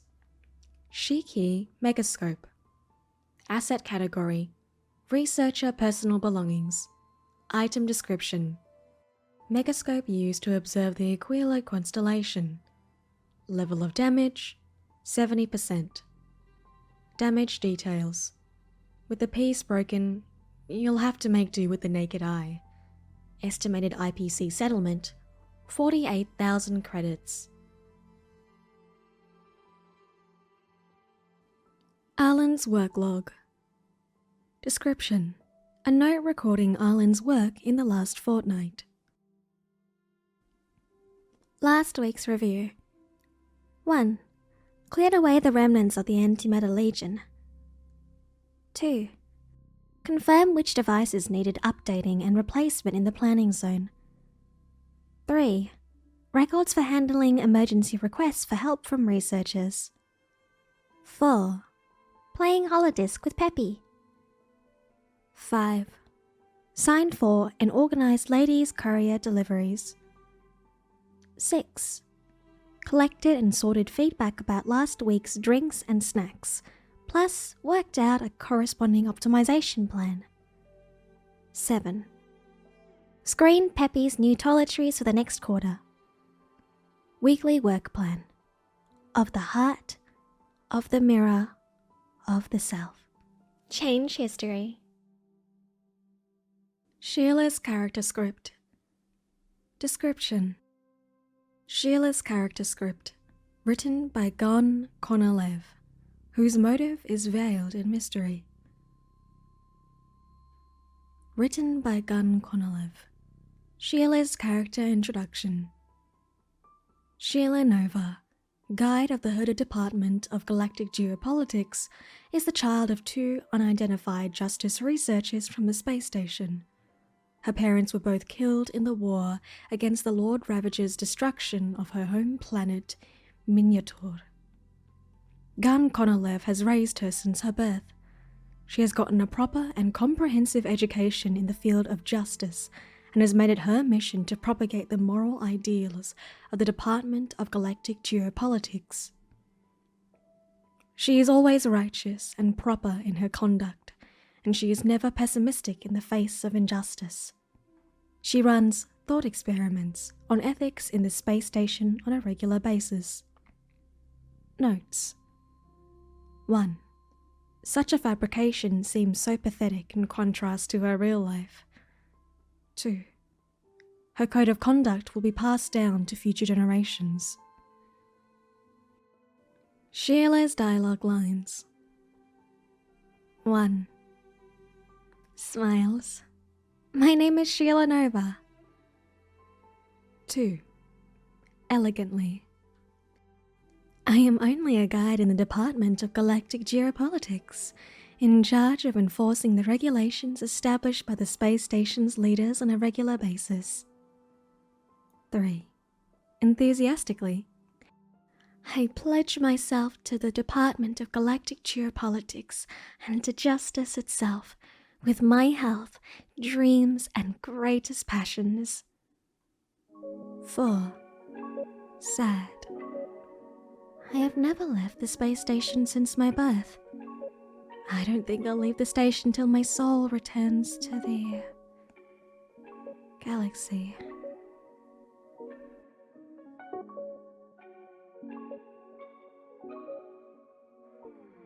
Confession letter. Description: Gun Konolev's confession letter for conducting a certain mysterious experiment within the space station. Written by Gun Konolev. Several significant things contributed to my unwavering motivation as a researcher in the early years of my career. My inherent curiosity, my view of justice untainted by reality, and the agony of being powerless in the face of the loss of my youth and my motherland. Because of these conflicting emotions, I've written lots of books about galactic justice, planetary history, and malevolent factions. In my works, I investigated the order of chaos and the future of the universe, and I once thought the past, present, and future of the galaxy were already within my grasp until that incident happened and revealed that I was only a researcher after all. When reality hit, I couldn't stop the powerful from destroying people's lives, nor could I save the helpless people who were dying. As a result, in the final years of my career, I ceased investigating justice. For people without power, justice is an overly lofty concept.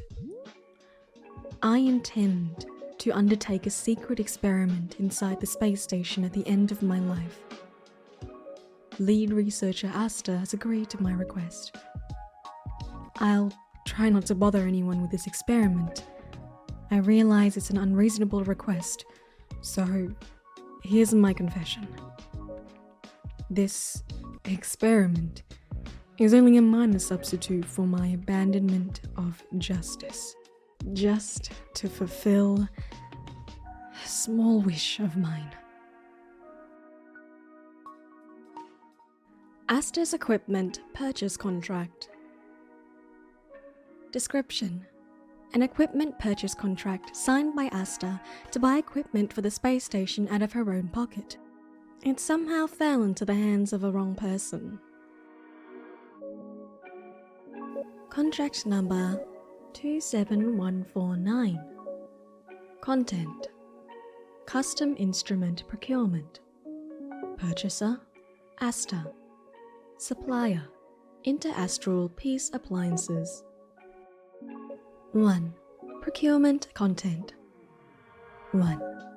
Purchase of Service Type Levitating Mini Robots. Space Station Customized Version 3x6 units. 2. Purchase of Object Finder Richard Version 0.63 Master Model. Annual Limited Edition with Charging Dock 10x10 units. 2. Quality Requirement: Compliant to the Galactic General Testing Standard 10086 and Purchaser's Specification. 3. Payment Method and Deadline. Payment Method: Online. Payment Deadline: Upon delivery. 4. Delivery Address and Date. Delivery Address: Asta, Herta Space Station, Coordinates redacted. Delivery due date, 15 business days after the order is made. 5. Method of receipt. On-site receipt. Purchaser, stamp. Representative, signature. Supplier, stamp. Interastral Peace Appliances external sales stamp. Representative, signature, Charlie. This invoice is a deduction copy invoice. The stamp and signature must be uploaded to the company's platform after completion in order to conduct third-party audit verification. Home Use Object Finder. After-sales feedback form. Description. An after-sales feedback form sent from the manufacturer of the Home Use Object Finder to Asta. It somehow fell into the hands of the wrong person. Dear Lifetime Premium member Asta, thank you for your purchase at Cosmo Premium. The delivery status of your order 1659851 redacted has been updated. The delivery has been reported as missing and will not be delivered to the delivery address within the specified time. Your order has been reshipped. However, due to disturbances from the Antimatter Legion, the expected delivery will be delayed a week and is expected to be delivered to you within 15 business days. If you require a change in delivery address or a refund, please contact customer service at assistant number 100000. Check your orders at Cosmo Premium. My orders, order information. Feel free to check on your order status at any time.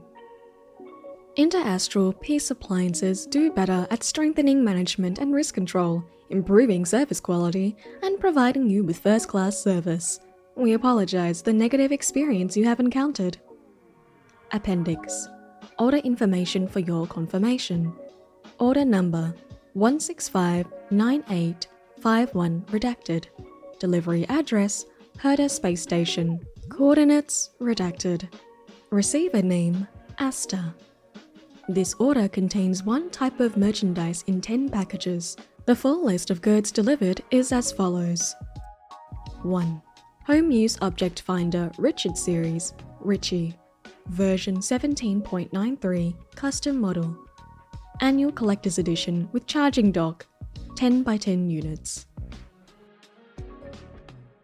Letter from the Comet Hunter. Description. Letter from Outer Space by Jose Lazaro, the Comet Hunter. Full of rubbish. Letter from Comet Hunter 1. To any Herta Space Station researcher who picks up this letter. Hi there. You still alive? Call it a bummer if you want, but the fact that the entire space station is surrounded by Antimatter Legion is hardly news to anyone. The entire universe knows about it except for the indifferent, head-in-the-sand bunch known as the Preservation. Other folks would at least make a bet during their downtime on how much time the space station has left. Ooh. If you ask me, I'd say the space station is done for. Didn't think the Legion would actually do their job this time. Bad news for the space station though. I, on the other hand, made a small fortune out of this. I wonder how livid you, Madam Herta, must be. My new boss has made it clear. If this genius really does need help, the Intelligentsia Guild is willing to put everything on the table, as long as she recognizes that the Genius Society is not any better than the Intelligentsia Guild. What say you? Tell her about this generous offer. If things do work out, send your reply to the tavern World's End. There's a seat if you walk in, turn left, and walk 5 steps. You'll find it on the 9th row, the one with an iron bell, and an Asta falciparum plant hanging over. Shove the letter under the 4-litre Capo-Kali tankard. Obnoxious former researcher of yours, Jose Lazaro. Letter from Comet Hunter 2. To my young researchers in the Department of Galactic Geography, my young fellows, pals, or whatever. Behold, a tapestry lies before you, on which your former Department of Galactic Geography colleague waved in his discovery and realized after he made a breakout from the Herta Space Station for the Grand Galaxy. The Interastral Peace Corporation won't sell you a word of what I'm about to say, even if you hand them 1,000,000 worthless credits that you have to sell your homes to get. And do you know why? Because what I'm saying here is about freedom, rebellion, and instability. Things that evoke hatred from the IPC, which loathes risks and only cares about making employees mindless machines. The best the IPC can offer is to distract you with 1,000 exotic wares and 1,000 false choices from what truly matters. This is precisely why it attempts to please many factions. It's trying to hide the reality we live in under a facade of false prosperity and happiness. Now is the time to face the truth. When I was with the Herta Space Station, the Department of Galactic Geography was looked down upon by all the other departments. Those self-righteous biologists, politicians-to-be, fortune-telling conjurers and profiteers, all of them despised us, thinking we were too incompetent to study anything else other than playing with stones and mud. But once you leave the Herta Space Station, you'll find that truth couldn't be further away from what they led you to believe. Our knowledge of the scale of the galaxy is on par with that of the nameless who traverse the universe. Our desire to learn more about the geography of the universe was once blessed by the Trailblaze Aeon, who laid down star rails to connect the planets, linking the far corners of the universe, even the dark areas. The deity goes by the name of Akiveli. On this course paper that didn't cost me a penny, I share with you the teachings they left with us before passing away. Be proud and look skywards. If you feel things are not going your way and that all is without purpose, or that the galaxy is dark and cold, blow a hole out of the Herta Space Station. Make a breakout from the space station. You will find that the galaxy is yours to explore. I know this because I have done so. Disclaimer. The content of this letter is for the members of the Department of Galactic Geography only. Don't hold me accountable if you brats from other departments try to follow suit. Former member of the Nameless, now an armed archaeologist of the Intelligentsia Guild, Hosea Lazaro. Letter from the Comet Hunter 3. To old friends and enemies and new ones, those of you who do not know who Hosea Lazaro is, feel free to ask the head of the Department of Implement Arts.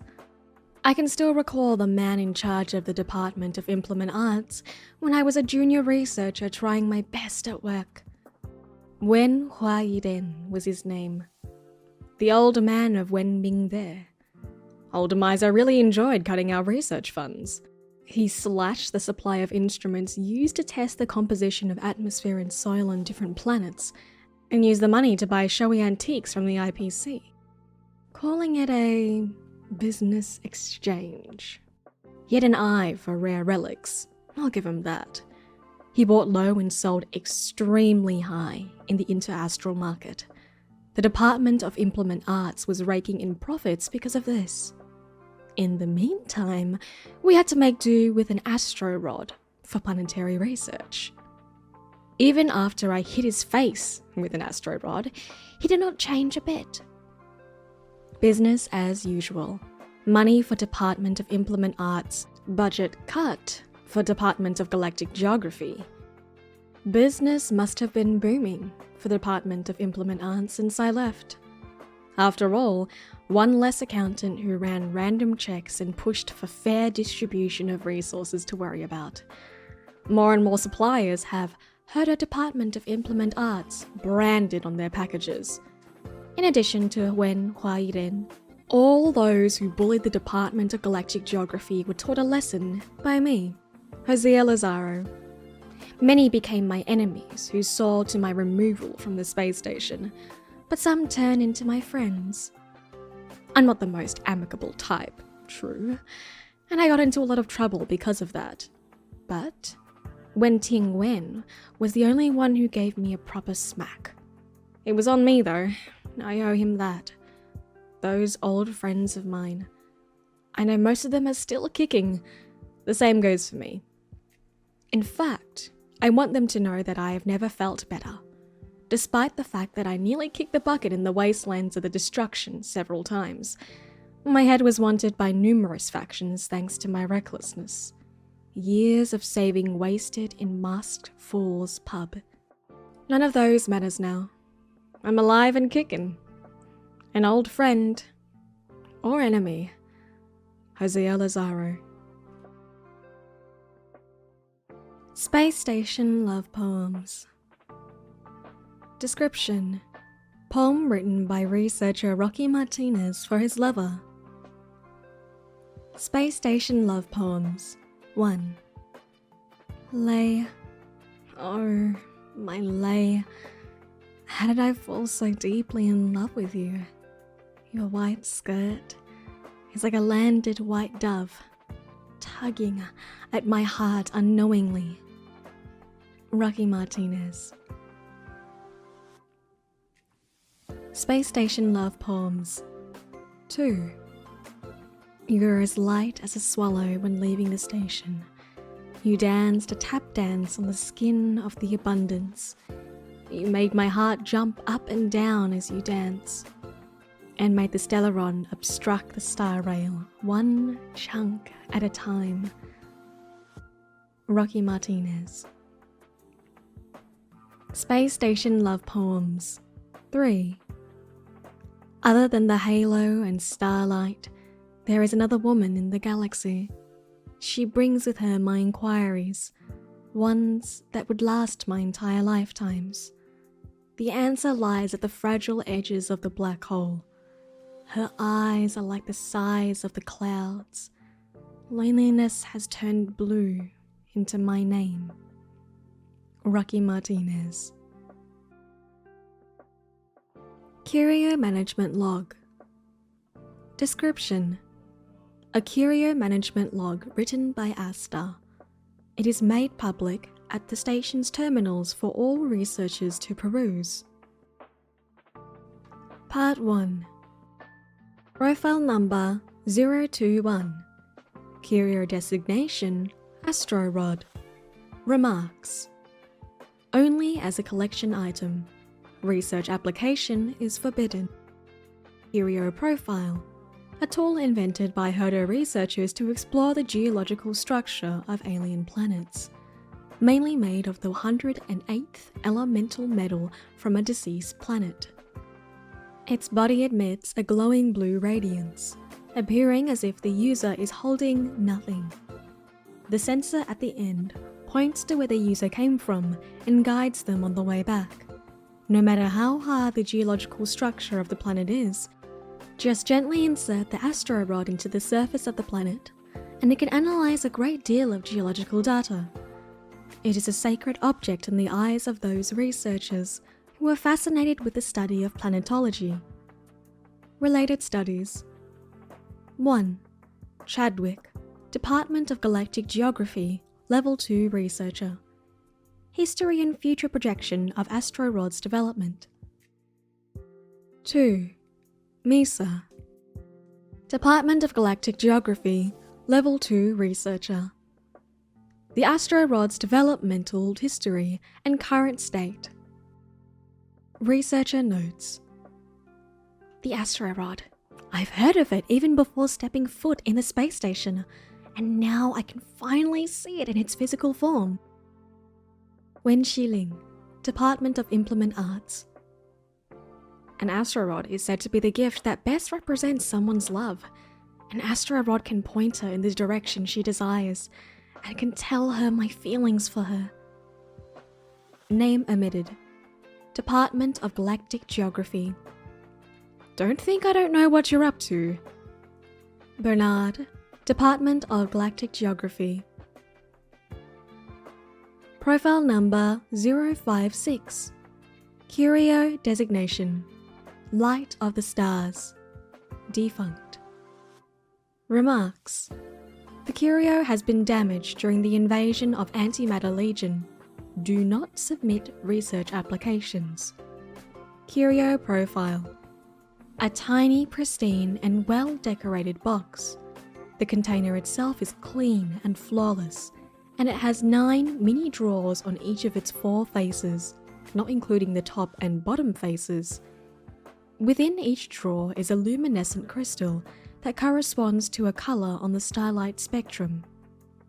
Currently, only contains parts of its original pieces, as the Curio is yet to be fully restored. Related studies. 1. Sarah, Department of Insight, Level 4 Researcher. An examination on clues about aeons conveyed in light of the stars via spectral imaging technology. 2. Department of Implement Arts, Level 2 Researcher. A study on denoising stellar images of light of the stars. Researcher notes: I'm so upset. Only 2 studies before it's my turn, and the Legion destroyed it. Emily, Department of Insight. Why does the Department of Insight like studying this thing so much? For all I care, you all are the reason that it's defunct. Name omitted. Department of Implement Arts. Profile number 148. Curio designation, Crack Up Conch. Remarks: do not expose to water. Curio profile: a polished conch, covered in a pattern of planetary rings. Hold it to your ear to hear distant jokes told in the conch. As long as you can hold back from laughing, you can slowly obtain the power offered by being within the conch. Those who try to gain power in this way will eventually die in a depression of unmatched intensity. Legend says 3 previous users are still alive and living in seclusion. Related studies. Due to outdated research data, the crack-up conch will be reconditioned in the near future. All related papers are currently disabled. Please stay tuned. Researcher notes: thank you, magical conch. If it weren't for you, I wouldn't know what to do when I feel down. Mayor, Department of Insight. What is wrong with this thing? Why does it keep trash-talking me? My blood pressure is through the roof. Just how is it de-stressing? Wenshiki, Department of Implement Arts. Let's just change its name and call it Crack Up Conch Corrupted. At lead researcher Asta, when will this be updated? Joanne, Medical Department. Part 2. Profile number 269. Curio designation, Joy Filtration Set. Remarks: need to contain in an airtight, non-oxygenated environment. Curio profile: a set of 21 small portable devices are individually packed in cubes with special materials. These devices come in all shapes and sizes, ranging from voice recorders, micro monitors, tie clips, drinking glasses, notebooks, and more. Joy and joy-adjacent emotions can be identified and collected using different devices. Related studies. 1. Relana, Department of Implement Arts, Level 2 Researcher. A simple analysis of the emotion recognition logic implemented within the Joy Filtration Set. 2. Mishi, Department of Galactic Geography, Level 3 Researcher. A report on Joy Filtration Set's internal storage medium wavelength. Researcher notes: when can we successfully extract the emotions from the Joy Filtration Set and implant it in my brain? Name omitted. Department of Insight. Commenter above. If you are already putting your hopes of experiencing happiness in this, might I suggest you place an appointment with the medical department for their, counselling services? Rosemary, Service Department. Profile number 458. Curio Designation. Unbearable weight. Remarks. Please attach a completed personal intellect assessment form before applying to use the Curio. Curio Profile.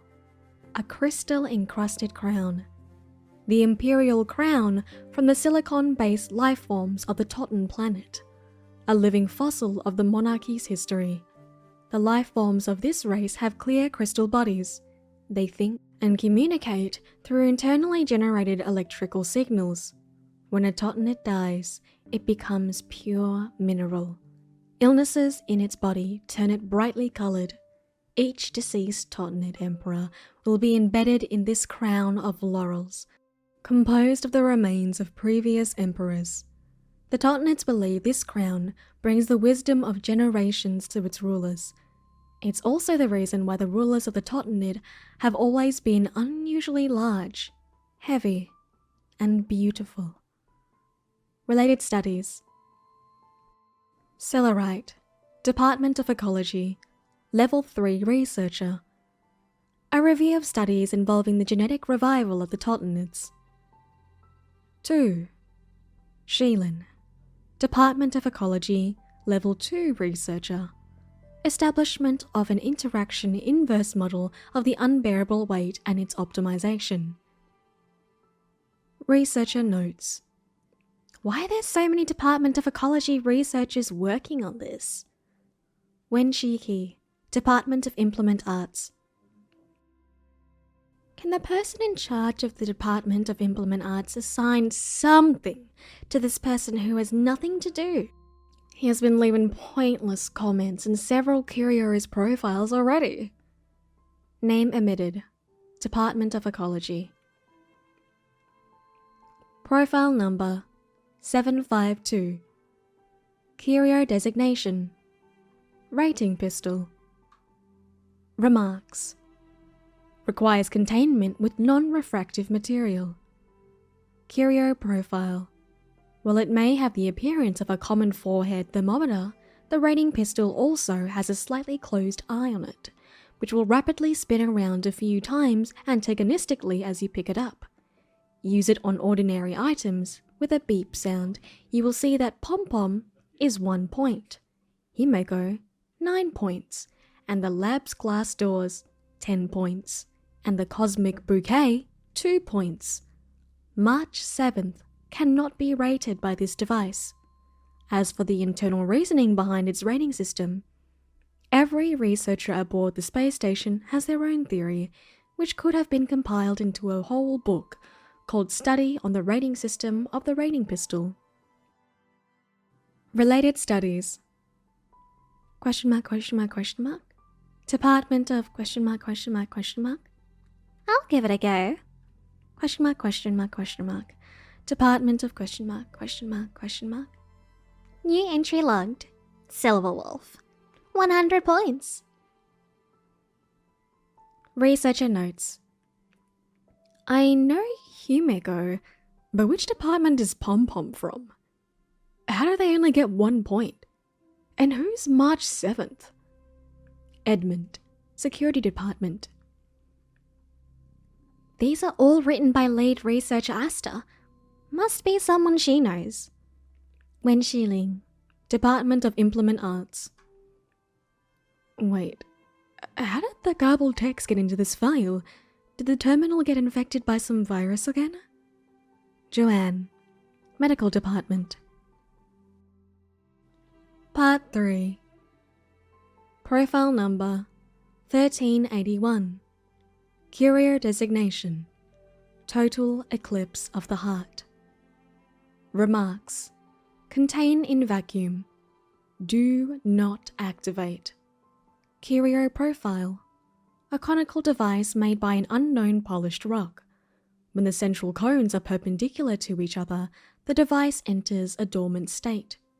When the cones are parallel, the device is activated. When activated, any object that crosses the outer ring will be corroded and disintegrated into basic particles. The device is usually used to disintegrate waste products on the space station and transmute them into usable materials for the different departments. One thing to note is that once the number of objects disintegrated exceeds a certain point, the corrosion area will expand and will cause an observable negative reaction to the psyche of organic life forms.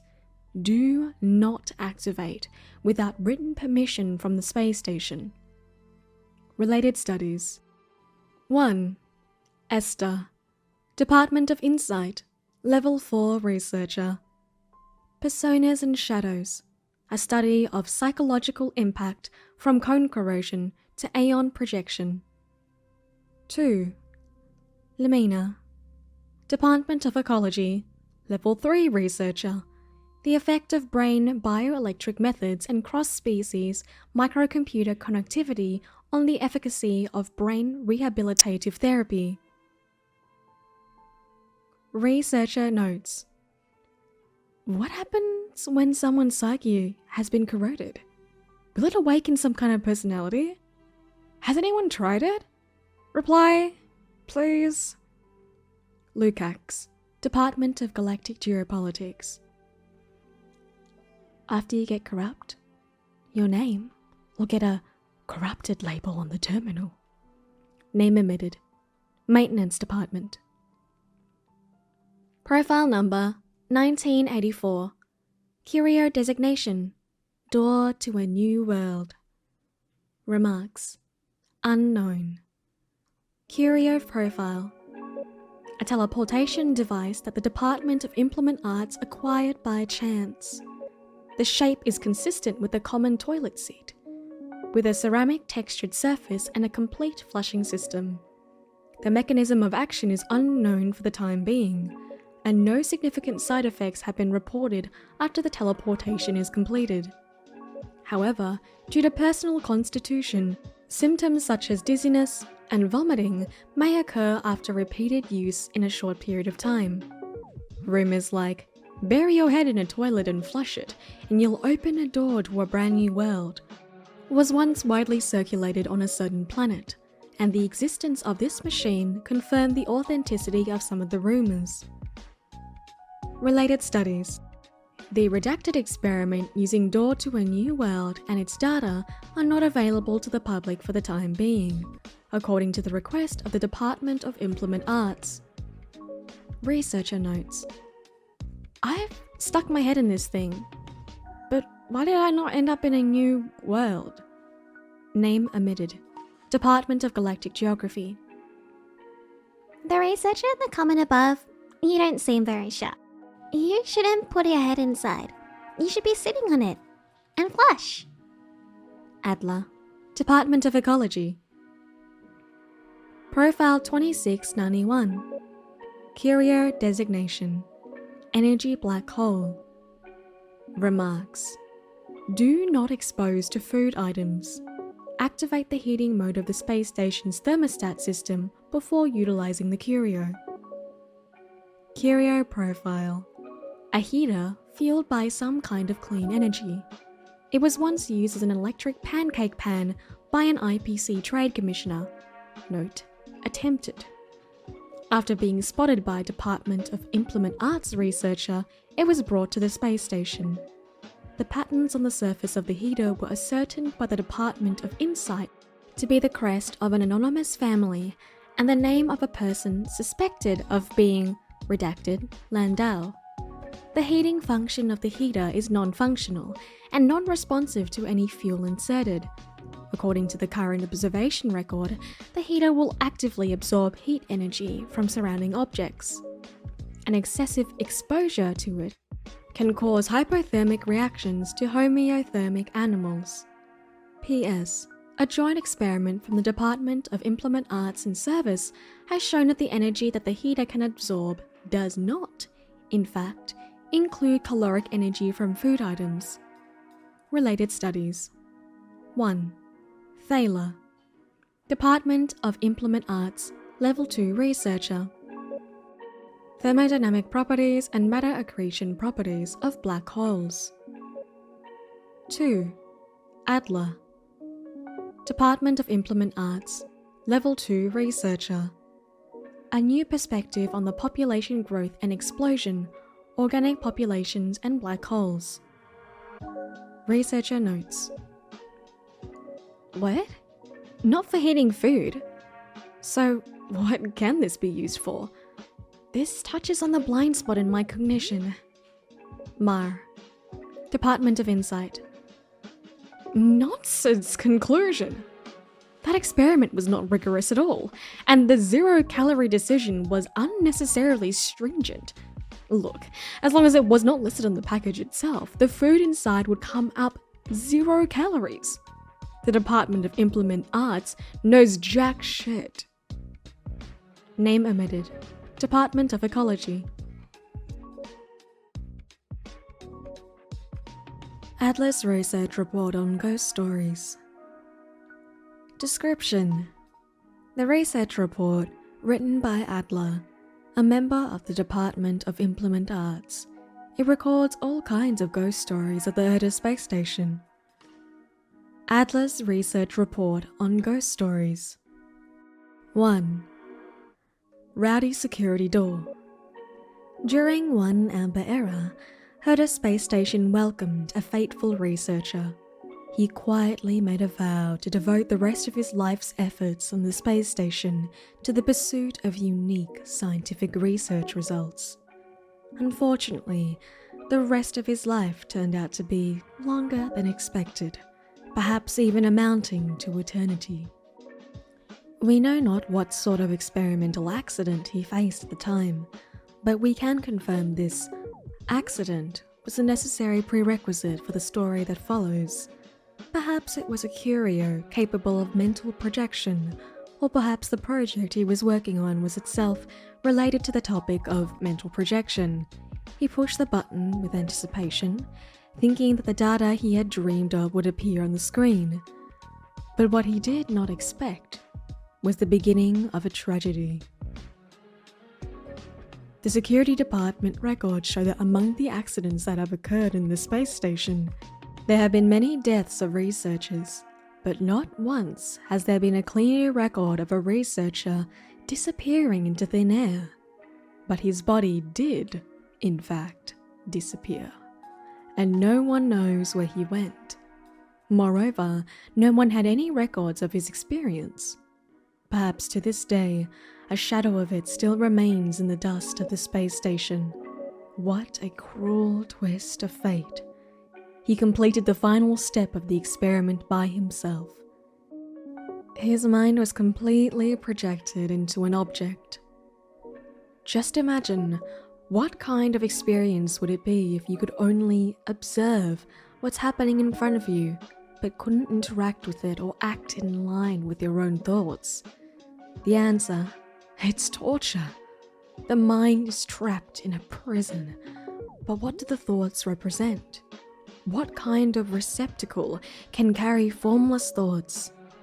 Nobody knows the answer. However, this casts a shadow over the space station. Who would like to have a cup filled with humans' negative thoughts instead of piping hot coffee? A researcher responded that he had heard strange noises near the security door of the department. He described the sound as a shrill, incessant wailing, like the cries of some strange creature. My assistant and I quickly completed the interview and investigation, and visited the mysterious and rowdy security door again. However, the situation was regrettable for everyone there. We did not find any suspicious phenomenon, nor any evidence that could support the theory of mental projection. Under the relentless in-depth investigation of my assistant and I, we found a lone Wubbaboo near the security door, who kept making woo, woo sounds. However, one of the researchers in their exhaustion mistook this for crying, which eventually led to this wild goose chase. The author hereby requests, ghost stories need to be debunked, and work needs to be moderated. See you next time. Adler's research report on ghost stories. 2. Vanished toilet. Author's note: I didn't expect everyone to like my ghost story compilation so much. Thank you everyone for your support. In the future, I will dig deeper with my assistant to bring you a different reading experience. In addition, I also carefully looked over everyone's opinions in the comment section, and many readers expressed that they did not like my writing style. I'll make adjustments in this story. You are also welcome to leave your thoughts in the comment section. If a toilet suddenly appears in front of you, do you have the courage to step up and flush it? Several days ago, I received a special submission. Due to the request of the contributor, it is inconvenient to disclose the specific details. The only thing that can be revealed is that this is a letter from an eyewitness of the ghost story. And the experience of the story is also novel, never before seen content. By interviewing the eyewitness, my assistant and I pieced together the full picture of the ghost story. If you press the flush button of the mysterious toilet that suddenly appears at the end of the corridor, you will lose consciousness and be taken to a mysterious room.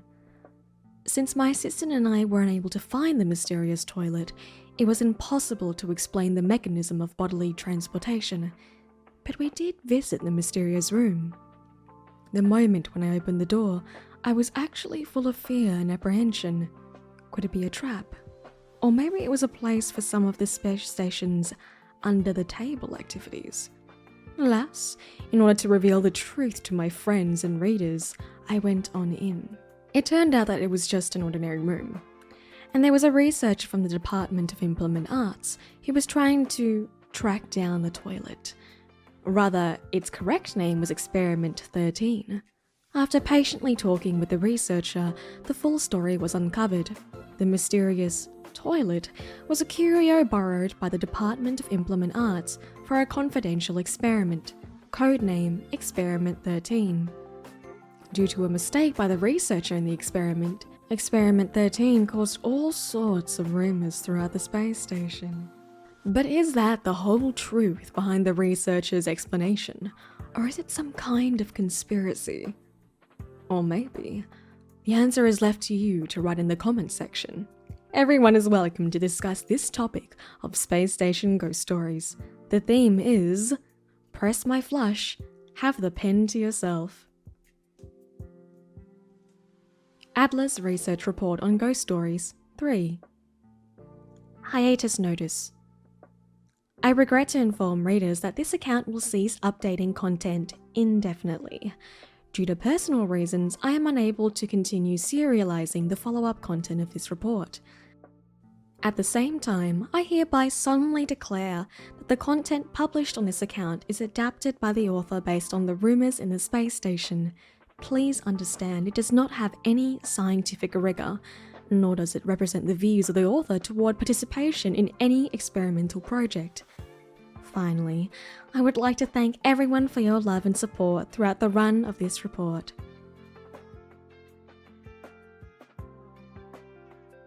Herta's Manuscripts. Description: sponsored and financed by the Interastral Peace Corporation. This book is a book about the universe, aeons, factions, and everything else. Written by Herta, number 83 of the Genius Society. This is what I want to write. The lonesome gods and their blind followers. Preface.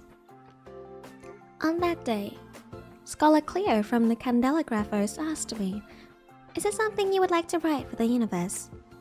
I told her there was nothing, and she replied solemnly, "Please, just write something. It's a request from the IPC." To be honest, I've never thought about this before. The Genius Society has its own rules and rarely ever shares anything with the outside world. Actually, why should we even care about what happens to the universe? Our research and discoveries make us happy, and that's more than enough. Even if the galaxy were to go into an all-out war, we'd be able to take care of ourselves with our abilities. However, judging from a different perspective, what harm could it do even if I were to write a book? None that I can think of. In fact, I'm not the only one who's thought of publishing in the history of the Genius Society. Xander, number 1 of the Genius Society, wrote a book before. Aiden, number 22, an inventor of the 9-worded formulae, also wrote a book. To my knowledge, Scrollum, member 76, also wrote a booklet a few Amber eras ago to educate its butler on the maintenance of a large computer management system. Besides, the great Noah's the erudition also stored all the information within its body. Isn't this also a form of writing? Having thought of all of this, I feel like it would not be a bad thing to actually sit down and write a book of my own. The IPC sent someone last week to deliver the down payment for the book. I was so shocked to see the number of zeros on it. I began to think seriously about writing. First, I need to explain the content of this book with this preface. It'll not contain any of my groundbreaking discoveries, nor will it have intrinsic mathematic deductions, though I am famous for the above. I wish to display my true self here. Truth be told, I want to write a book about the universe, aeons, factions, and everything else. I have had more frequent interactions with other worlds in the past Amber eras. I began to work with the IPC, assisted the Shanzhou in their battle against the abominations, got my hands on numerous collections from the Astral Express, and stirred up some trouble with the Garden of Recollection. I've been more active recently than I have ever been before. I've noticed that the truly interesting things in the universe aren't its cold laws and rules, but the aeons formed of highly condensed philosophy and the foolish conniving humans gathering around the aeons. This is what I want to write. The lonesome gods and their insouciant followers. I hope the readers will find the book satisfying. Thank you, IPC, for your sponsorship. Chapter 2. Genius Society. Please consider the following question. What is the most mysterious organization in the entire universe? Is it the famous Stellaron hunters who dare to work against the IPC? Is it the mysterious and unknown Device 9? Is it the Nameless that perished alongside the Akivili? Or is it the Beyond the Sky Choir that only exists in legends? None of the above. In truth, the most mysterious, supernatural, and nebulous organization is the one that the author of this book belongs to. The Genius Society, favored by the Aeon Noahs. Firstly, let us state the universal truth. The author is a super genius, of the kind only born once every few millennia, even on the scale of the entire universe. To reiterate, the author is not shameless. But shame means nothing to the author. The author had solved the solitary waves theory and the spark model hypothesis at a very young age. As a young adult, the author discovered the conversion method for sigma baryons. The author proposed the Herta sequence and published a paper on reverse progeria in middle age, and managed to conduct reverse progeria in old age. In their regained youth, the author once again solved the secret behind the imaginary leakage phenomenon and captured and sealed the Stellaron from beyond the sky. The author had saved the planet they were on from total destruction for a total of 19 times and has met the Aeons twice. The above is about a fraction of the author's innumerable accomplishments. Invitations to join the Genius Society are only handed out to individuals as rare as the author, and there have only been 84 of such illustrious members since the birth of Noahs. Therefore, on the above evidence, the author deems the Genius Society as the most mysterious. In this book, for the first time ever, the enigmatic veil of the Genius Society will be lifted for the readers. The draft ends here abruptly. Words are scribbled below. The people of this stupid society don't communicate with each other at all. What am I supposed to write about? An unfamiliar handwriting follows. Dearie, you have to write something. The readers are looking forward to it. The familiar handwriting from Herta continues. If it's so easy, why didn't you write it? Chapter 3. Intelligentsia Guild. The universe is vast and without bounds, and the erudition encompasses countless, Geniuses have their own ways with words, as the ordinaries have their own self-satisfactions. Aside from those personally received by the Genius Society due to their extraordinary talents, there's another organization that is motivated by the erudition and tirelessly continues its studies and research, known as the Intelligentsia Guild. All personal bias aside, the hard work of the Intelligentsia Guild deserves a degree of respect. The Noesis Club is filled with strange people, lunatics, lone wolves, antisocial geniuses, and people with social disorders. Though they continuously produced astonishing findings, they never share this knowledge with the outside world, let alone publish it. With this book as an exception.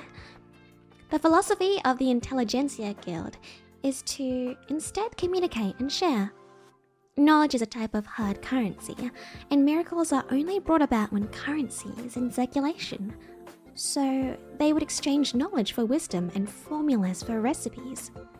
The IPC accepted and sponsored them in a very generous fashion, lending them the near infinite powers of the IPC and the technology to move across worlds. The scholars traverse across many worlds and collect all the valuable knowledge, turning these into a commodity. The Intelligentsia Guild is more like a commerce group when compared to ordinary researchers.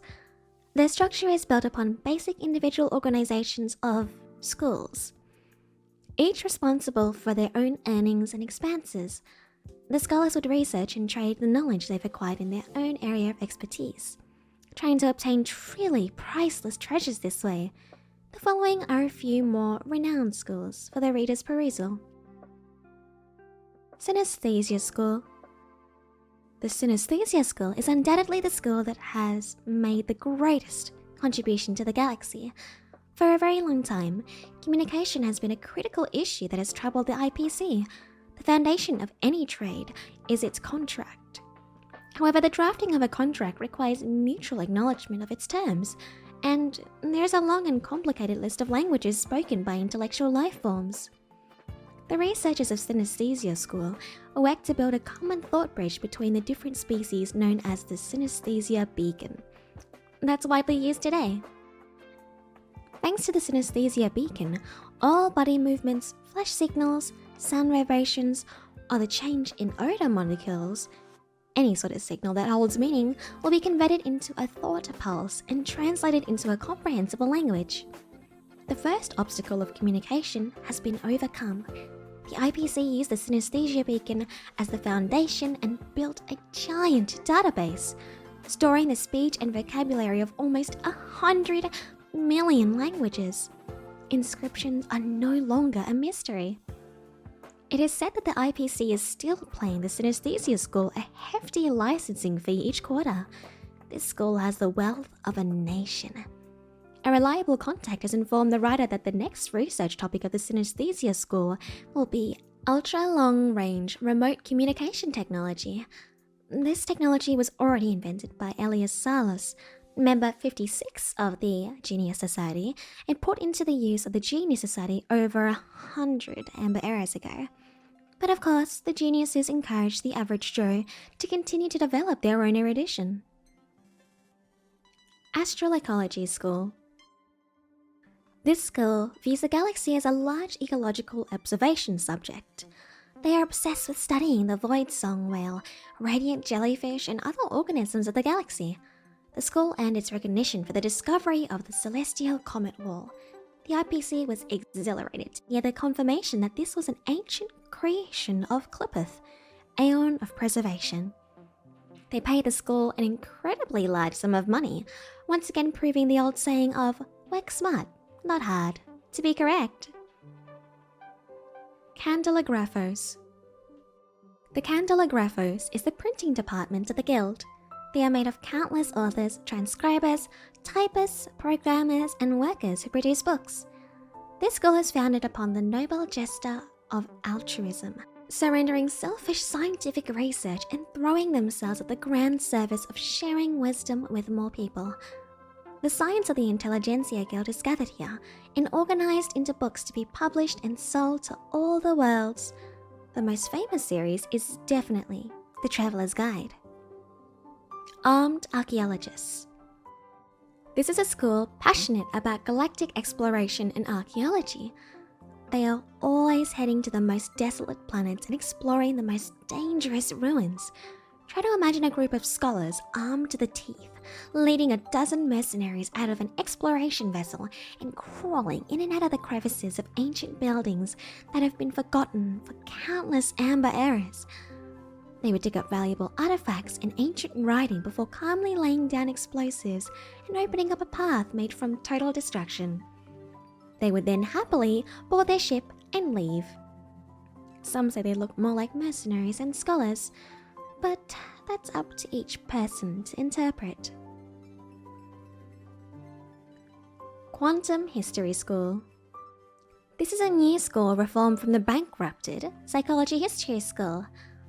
Its original purpose is to find the influences of disturbance and patterns of change hidden throughout history, and then make predictions for the future.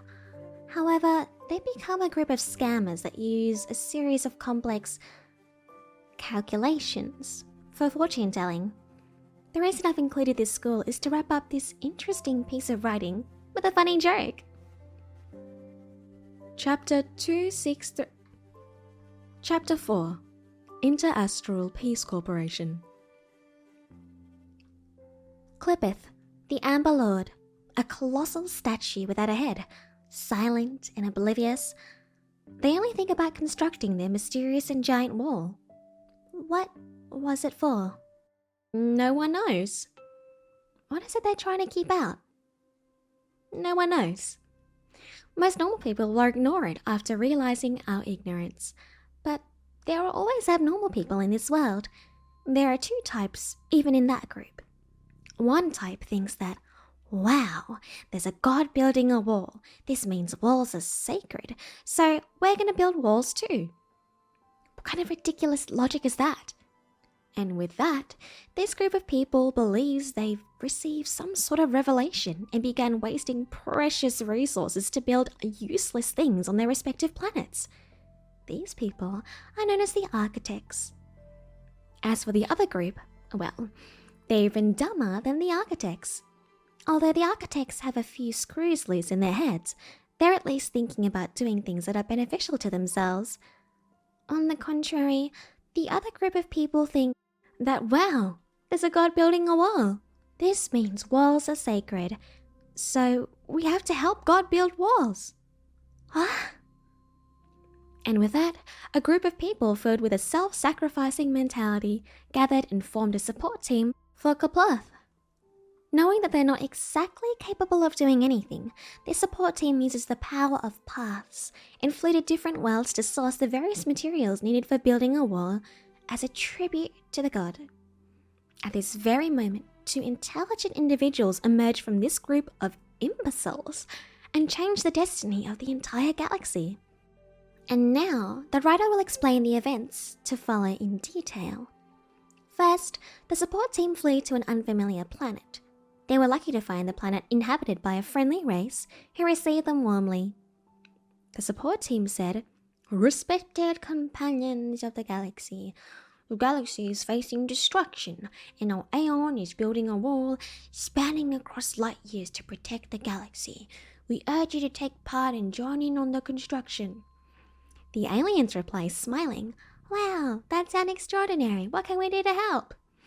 The support team says, "We need wood, stone, rebar, cement, titanium, anything and everything that can be used in construction. We want them all." The aliens reply, "Good, we have a lot of materials. What will you use to trade for them?" And this is when the first landmark of economics was born, the trade of resources. The support team says, "Oh, we have a lot of wood, stone, rebar, cement, titanium, anything and everything that can be used to build stuff. We have it all." The alien replies, "This kind of trade would be pointless." And this is when the Wide Ones take the stage. Today, both of their names are inscribed into each wall and ceiling panel in the IPC. Louis Fleming and Dongfang Qixing.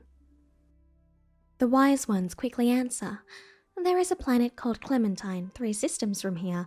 It has a local specialty called winter sunfruit that is incredibly delicious and melts in your mouth. The two upsold the berry as if it was something that fell out of heaven. The alien replies, "Wow, that sounds amazing. Okay, 500 kilograms of wood for 500 kilograms of winter sunfruit." And this is when resource gained a quantitative value. Winter sunfruits are extremely precious. Wise man number 1 Lewis Fleming says an entire amber era wouldn't yield 500 kilograms of it. On the contrary, 500 kilograms of wood means very little to you. How about this? We'll trade 5 kilograms of winter sunfruit for your 500 kilograms of wood. I guarantee you'll love it. Dear readers, this conversation took place nearly 800 amber eras ago. I am sure you can tell that wise man number 1 was being completely dishonest. Though winter sunfruits may be delicious, it is nowhere near as rare as he described it to be. The wise man was lying. He was able to do this because he had the ultimate advantage or asymmetric information. Once one party has more information than the other, then they will gain the absolute initiative. When applied to this specific incident, it meant that wise man number 1 possessed the power to set prices. Things start to develop in a positive direction. The support team realize that they need to provide and trade with merchandise that the other party is interested in for them to get the resources that they want. The support team no longer purchases only construction materials, but start to buy food, drinks, clothes, and everyday goods. They bought everything that other planets would be interested in. The more business they did, the bigger their business grew. Intellect number 2, Dongfang Qixing, realized something. If they're the only people in the entire galaxy that are in the trade business, then it's time for them to set their own rules. And with that, the galactic currency was born. More than 770 amber eras ago, Lewis Fleming and Dongfang Qixing announced the reformation of the support team and started the Interastral Peace Corporation, IPC. At the same moment, the IPC introduced the Universal Galactic Currency, credits. Ever since that day, the people of each planet never had to worry about how much they would trade for their local specialties. Everything already had a price tag attached to it. They would receive credits from the IPC and use the credits to purchase merchandise from the IPC. The market is no longer comprised of 3 parties with the IPC in the middle. Now, people can purchase goods directly from the IPC. Although the sellers and buyers didn't change much, this actually forms a great advantage for the IPC. The buyer and seller asset movement seems to have come to a halt. Halted asset means that there are now deposit capitals. Assets valued in the trillions have suddenly become hidden behind the IPC's credits and immediately fill the IPC's pockets. But the IPC has bottomless pockets. And just like that, the IPC turned from just being a small organization sourcing materials for an aeon to the strongest force in the entire galaxy. However, it is worth mentioning that even after having made such a great accomplishment, the IPC never forgot why the organization was put together in the first place. The construction materials the IPC has accumulated over nearly 800 amber eras are now piled across each planet surrounding Aeon Clipper. The Aeon has never uttered a word about their action, nor made any use of their offerings. Even so, the IPC's outlook remains unwavering. This is what you call faith.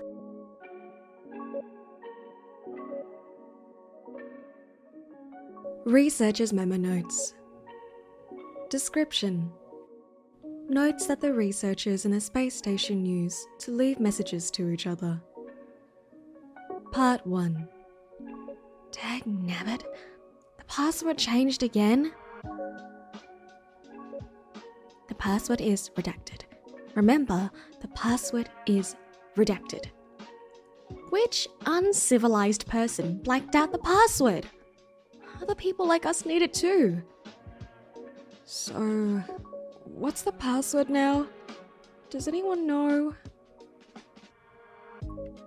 Part 2. Experimental results, harmless, suitable to be friends with. Data.